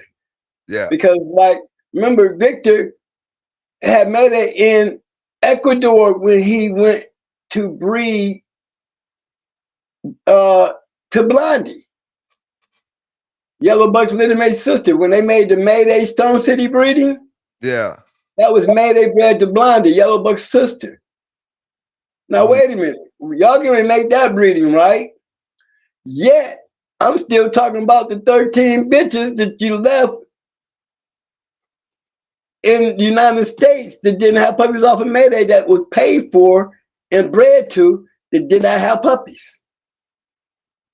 Damn. And you left with Brat because Brat was sick and she didn't have puppies. It took him almost 8-9 months and Brat came back to me pregnant. Now, here's the question that I had. I always wondered if Maytu was off a Mayday. I never pushed it, but I never got over that 13 dogs, including Brat, that was bred. Because I had two pictures of Brat, several pictures of the first time Victor bred to Mayday and she didn't get pregnant. And then the second time, that's the second time that y'all see on the show. That's the second time, but she's in Ecuador with Victor by then. The first time we were in Miami. You know what I mean? So he was bred to Mayday. Remember, Brat's mother was bred, she was in Miami. When we took Brat down there and Apache down there, we took them to Miami. Apache came back, but I didn't know she had Babesia. Brat was sick. Like, no, my bitch died, I'm coming back to get Mayday. I'm not playing. Because he wasn't like this when I gave him to y'all. You know what I'm saying? Yeah. No motherfucking way I'm taking this dog up the yard. But I swear to God, Victor, if something happened to my dog, you might as well get ready to give up Mayday. I'm not playing. I don't care how gangster you want to go with that. Yes, sir. I feel you on that. He kept her and he sent her back pregnant. And I always wondered because of that. But this is what happened. It happened after I got rid of Maytoo. I never had Maytoo. You know, remember, I wasn't into the sperm thing. You know, I really didn't know nothing about it. But the boys who got Maytoo, my little proteges, took him to sperm bank, and they had started drawing semen off of it, packing it away. Did a DNA profile not too long ago to give to the ADBA, and they gave him his profile, right? But the question that I wanted to answer to was Brett and Maytoo, did they have the same father? And that DNA profile would be able to tell you that. Yep. That was the question I asked, and that's the answer that I got. And I was on the phone. I did this on the phone. My man called the people, and they didn't even have to say his name. All he did is say his name, you know, my protege's name, and then they the ones that said Maytoo. You know what I'm saying? And they was the one, because I was the original owner that Maytoo, and I just wanted to know about his DNA profile. And his DNA profile said that Brett and Maytoo had the same sire. So from in them 8 months that Victor was in Ecuador with Brett, and knowing that I had puppies off of Mayday, you know, in Ecuador, is the only way she could have got pregnant, in Ecuador with Victor. Then 8 months, somehow Mayday was producing puppies. But by the time Maytoo and them was produced, right? By the time Maytoo got here, you know what I'm saying? These dogs Maytoo was not older than the Stone City dogs. He was younger. Okay. Dang. So by the time Victor and them bred Blondie to Mayday, it was like almost a year and a half after Maytoo was born, like about a year. I would have to say like with a year. And there was no puppies. You know, everybody, I thought that he was breeding to Mayday Jr., because Mayday Jr. looked just like him. You couldn't even tell them apart. There's certain characteristics that made his head was so big, you know, and when you look at him from the side, he looked like Barracuda. It looked like they got that sharp pointed head. But you look at him from the front, they got these big ass heads with a whole lot of gummy mouth. If you look at Brat's mouth and look at her head from the side, she looked like she got a pointed head. But if you look at the front of her, you look at her, you're going to see that she got a big ass mouth with a whole lot of gum in her jaws. And Victor owned that dog too? Huh? Victor had owned that dog too? Who's that? The Mayday Junior dog. Yeah. He was on the yard. Yeah, he looked just like Mayday. Looked just like him. I felt like that's who he was breeding the dogs to. I say a lot of them dogs are coming off of Mayday Jr. because he looked just like Mayday. Cause I just didn't believe Mayday. How you leave 13 dogs here and all of a sudden you're back to having puppies again? I know he took them to some universities and all that shit, but when he took them to them universities and had Mayday sperm check, that's why Mayday ain't got no straws on him. Yeah, that's crazy there now. Case closed. More proof. But Chico you see what I'm saying? Chico said he had straws off of. That was a lie. I said Mayday was sent to a university and they could not save his nuts. Yeah. That's why Mayday never had straws put on him, because he had no sperm. See, again, another lie being told, because he would think nobody actually out there knew the truth. Well, I'm not Latino, but I know all their business because I ran with all of them. Now let me ask. I know deep down stories.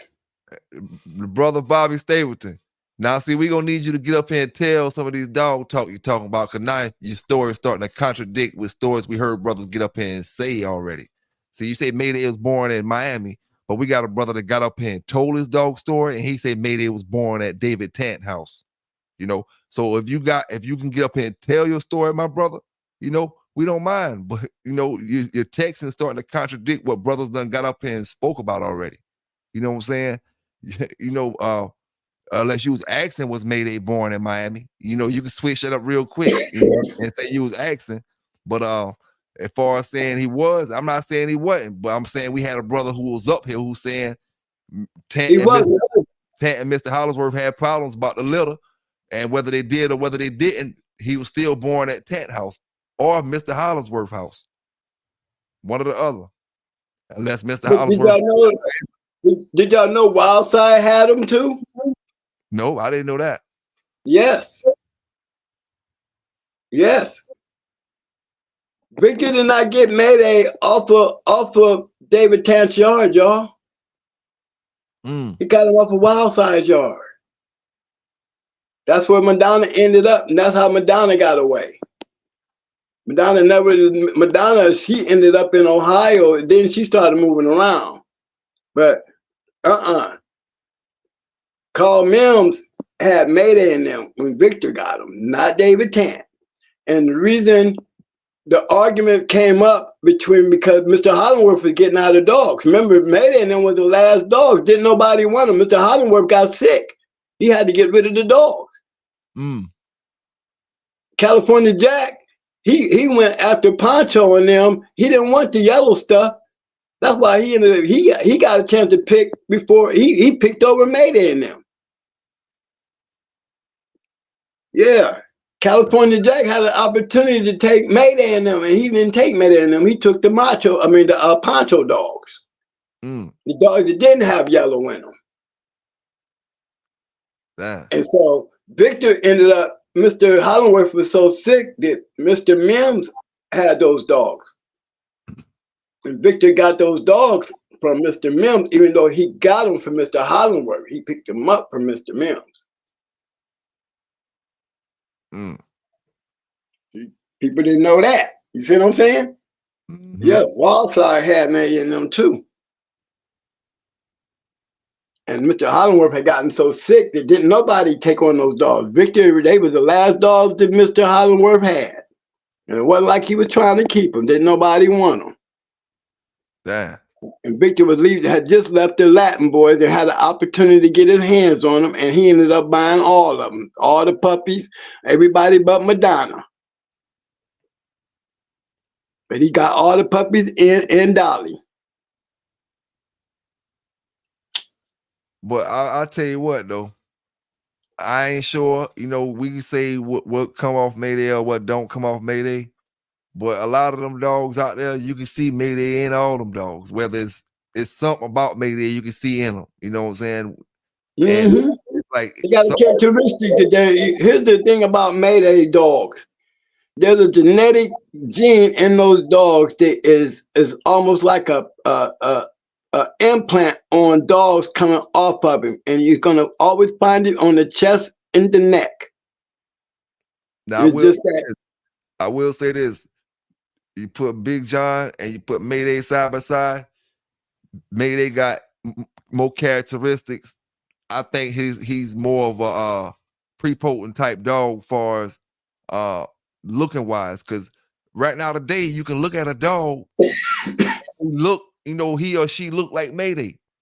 You know, and Big John, he make great dogs, but it just don't got that look far as because he took Yellow's look. He took Yellow's look. He did. Big John looked like Yellow, man. And Mayday took the Hollingsworth look. Yes. Yeah. White feet, the red, all that. Yeah. The Big John, and he threw dogs that look like Yellow. He threw Yellow dog like, you know what I'm saying? Yeah. Mayday, you can see the buck in those dogs. You can see the Patrick Tater in those dogs. Yeah. And that's you're right about that. That's for damn sure. Dang on yeah, man. Look at look at Dirty Mary. Dirty Mary is bred down there like the Hollandworth shit. Talk about Boyle's Dirty Mary? Yeah. Mm. Yeah, you look at her and then look at Twisted in them and then go pull up their pedigree. I'm gonna have to check it out. Yes, sir. You ever ran some of that Dirty Mary stuff? Me, I had some. I had, Thug Life in them. I had them on my show. Gotta Eat. We had a lot of us they were getting into trying to breed boils into the Mayday. Wacko into the Mayday. Remember we did. Champion Skins is Wacko bred into a bitch off of Mayday. See, we were doing that. Man, what line you thought or you felt like was the shit, or either was the shit before you touched that Mayday stuff? But when you touch that, you probably be like, oh, I can't deal with this, Or what was you dealing with before you was dealing with that yellow stuff and that Mayday stuff? I had dogs off of,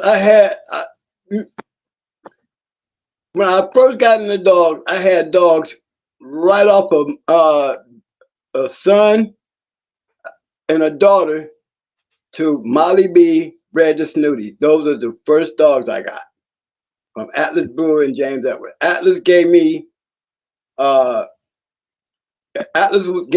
off of Smeller, and James Edwards gave me a dog named Judo, who was off of Champion Red Lady, bred to Champions. I mean, not Champion. I think it was Solid. I know he was a son. His mother and father were brother and sister. Snooty was the daddy, and Molly B was the mama. So they was double bred Snooty, double bred Molly B. And he became a two-time winner. Them were the first dogs. And the dogs that I got off of Atlas was off of Smeller, who was off of Snooty. Mm. And he was off of Levi. And the guy, James Powell, the one I'll be talking about, Sheriff Powell, the guy that took me there, he was the instrument to make that happen. Now, remember, I'm sitting up there with Atlas Brewer and James Edwards, like he was talking about earlier, great dog, man. And I don't even know what the hell these dudes is. They just two white dudes to me, you know what I'm saying? Yeah. Not knowing, until I leave North Carolina and get up north, who these guys really were and how important they was to the game. And when they see my pedigree, James Pope, he's the first one that actually pointed all this shit out to me because I didn't know. All I knew is I saw a dog that I saw on Atlas Brewer's yard, on James Pope's yard. And I said, I've seen that dog before. He said, where you see that dog at? I said, I seen this dog in Atlas Brewer's yard. That dog, he got blue eye, and that dog, his name was Blue. And Pope said, that's him, because that's what his name is. I got him from Atlas Brewer. I said, I told you, I knew I seen that dog. And then I showed him my papers, and he knew then where I came from. And I showed him all the papers. I didn't know how to read papers or nothing. The dude was so excited, he pulled me under the ring and taught me how to read them motherfuckers. Dang. And taught me how important it was. He introduced me to Snake Man, Abernathy, Mr. Abernathy, Kimsey Woods. This is how I knew. Remember, I had dogs coming off of Shirley too before there was ever a Bosco to produce Blackjack. So I had Amber's little mate brother, because Pope is the mug who bred Blackjack's mama. He produced Blackjack's mama, Amber, off of Shirley to and Bosco. I had a litter mate in that litter. It was Pope that made that breed, not Mr. Abernathy, Pope. Where they got Abernathy down? Yeah, they be having, some of them have it as Abernathy's, as being a breeder. Yeah, I seen Abernathy. And then some of them, will have Kimsey Woods and Pope. You'll see Woods and Pope on Shirley. But Pope, I had dogs off of Shirley before all that. Yeah. Before all that, when it was just Pope, I had Dusty. She lost. She lost, went 205. She got there on the count of 10. She was just getting ready to hit the dog. At 11, she hit, but it was like 205. But you know, that was when I was learning. You know, B Crest. You know, one of them old school dudes beat me because I didn't know what I was doing. I could have been handling my dog. Yeah. You know what I'm saying? But I didn't know that back then. You know what I mean? The lessons I had to learn. Yep. Now You let me know, ask you. Oh, go ahead. Go ahead. No, you go ahead, boss. I was about to say, because you know, I know about that Big John stuff, and you know, but when it comes to the Mayday stuff, how do I stay away from the skin problems? Where does that come from? When it comes, is it the Mayday or just the Barracuda? It's the Barracuda. So most of the other Mayday dogs really haven't had problems with skin problems. Well, on Barracuda had a funny coat, man, and it was weird because they get that skin disease and start getting them patches and scabs and shit. Yeah. Yeah, that was Barracuda. If you notice how wrinkled Barracuda's legs were, Yeah. Mm-hmm. you know, that's that disease. That was that shit. And as he got older, it got worse. That's why he started looking like a hound dog. Mm. See, Barracuda didn't used to look like that. The older he got, the more his face started dropping. You start seeing it. You see how how up under his eyes, how far down the bottom lid had dropped. Yep. In his face. That's from all that time, man. The dog has been fighting all his damn life, to be honest. Yeah. And for him to be, you know, for him to look like he looked after winning 9 matches, and 4 of them was off the chain for big money. You know what I'm saying? But they were really matches, but they were off the chain because you didn't record them and y'all was just pulling them off the chain. Yeah. But Barracuda stayed in shape because they was hunters. How long he lived? Or you know, right offhand? Barracuda in that picture y'all looking at, Barracuda was 9 years old. That picture you're looking at with him looking all droopy and shit. Yeah. Yeah, he was 9 years old in that picture. I don't think he lived past 11. And the other picture I had up on the screen when he was looking droopy, he had his mouth open. He was 9 years old in that picture. There's a video of him that's related to that same picture of how he looked when he was 9 years old, shortly before he died. That was old. He was an old dog then. So his younger years, he still had that big ass head. That low front end, that come from Hollisworth side? Yep. Yeah, because Mayday and them was wide. They wasn't all that big, man. They was wide. Yeah. They was stocky. That Patrick Tater put that shit into them. You know that Patrick Tater showed more in those Mayday dogs. You know what I'm saying? Mm-hmm. That's what that was. That Patrick Tater look, but you could still see yellow there. You could see yellow in that mask. You know what I'm saying? But not in the color. Yeah. But the body structure, you could definitely see it was Tater, but you could also see yellow.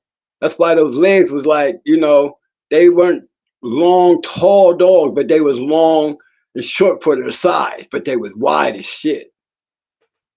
And when you pulled them down, they was still thick as hell.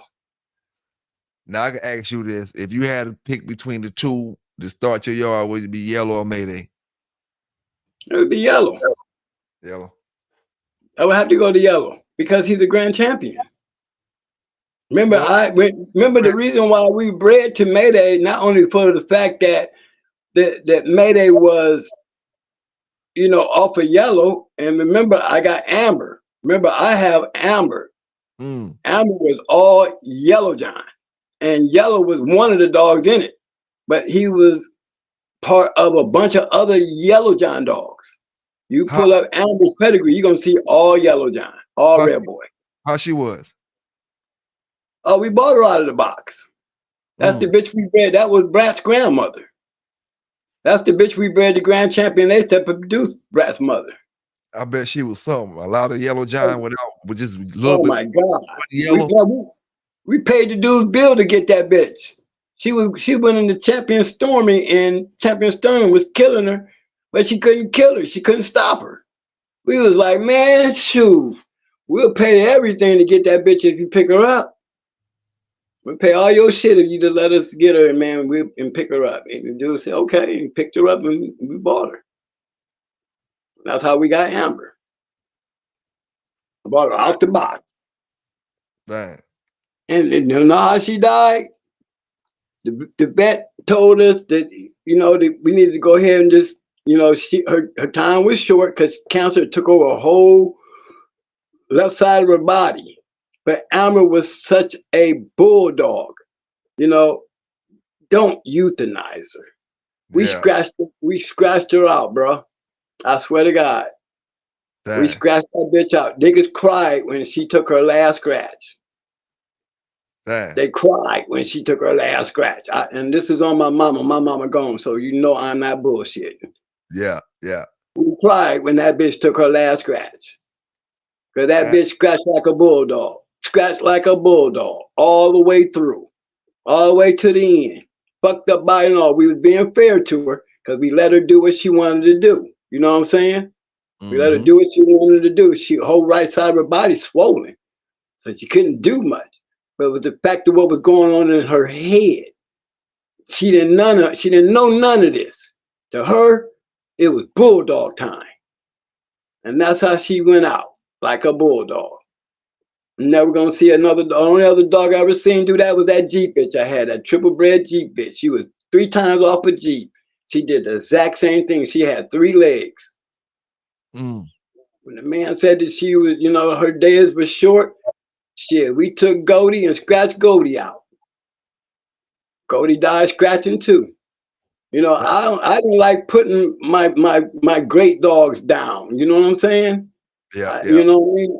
And believe me, I didn't let them get abused while they was doing what they doing. You know what I mean? Because they wasn't in no condition to be doing it. But to them, they didn't know no better. Yeah. You know what I'm saying? I knew what I was doing. And it was just the fact of being able to take a dog just like that and put him on the line and watch that motherfucker continuously come out. Like, you know, it didn't even matter. Those are special dogs to me. Yes, sir. Yes, sir. And we were able to, you know, I wasn't able to get shit out of that Jeep bitch, but I was able to get something out of that Amber bitch. And she's the nucleus of everything that we have in our yard. Everything that you see, you're gonna see Amber in it because she wasn't but 2 dogs that came out of it. Red Ace produced Brat and Little Mayday. That was it. That was it. Them were the only 2 dogs.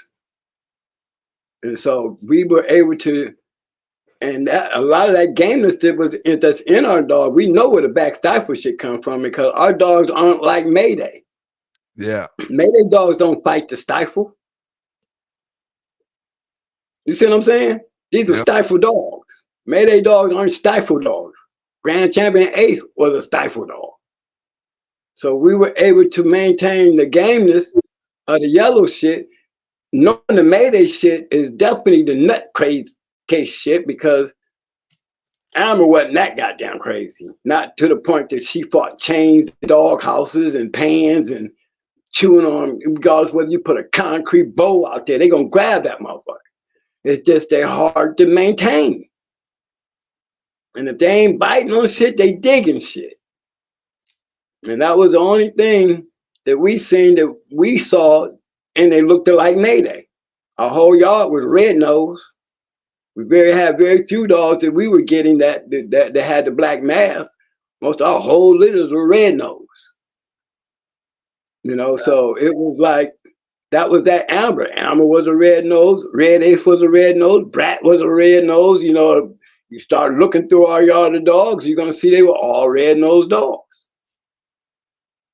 I had a yard full of red nose. Very few black nose mask dogs. But they weren't Mayday dogs. They had Mayday in them, but I put it like this: the best ones, gamers never got checked. There was nothing there to check their gamers. You know what I'm saying? Yeah. There was nothing ever there to be able to detect their gamers. And this went for not just the ones that was on our yard, but guys that had dogs after us. You know, they had to. Some of them had to run into it where they had to show their true gamers, where it was proven that, you know, that line of dogs, you know, had the ability to be game. Mm-hmm. You know, but the majority of their matches, they were knocking dogs out from the stifle attack. And when I say they were a stifle attack, trust me, Red Ace was a stifle dog, and she was a very good one. Even though we lost the time in Puerto Rico, it didn't change the fact that what she produced made a big difference because he only had 2 puppies, Brat and little Mayday. Little Mayday got stolen, but he had 2 puppies. Damn. Number 2. Shoot. Hey, twin, man. Hey, I appreciate you rocking with me tonight, man. I think I'm gonna go ahead and shut it on down, man. Yes, sir, man. That was good talking with you, bro. Hey, I appreciate you, bro. You got some stories, man. I ain't gonna lie, man. I gotta have to get back up with you, man, because you got some stories. You know what I'm saying? And like I told these brothers, man, never knock what another brother's story is. If y'all brothers in the chat want to tell you a story, get up here and tell you stories. We're not gonna knock you. We're gonna sit back and listen to you. You know what I'm saying? It just is what it is, man. That's what it's all about. Telling your story, man. Telling your story, man. And like I said, man, I appreciate it. Salute to all the dog, man. Y'all brothers have a good night. Y'all brothers stay safe out there, man. Y'all brothers stay legal out there, you know. And remember, everything we talk about is for historical purposes. And nobody ain't living like that now, man. Y'all stay safe. That's right. Yes, sir. PBK9's going hard.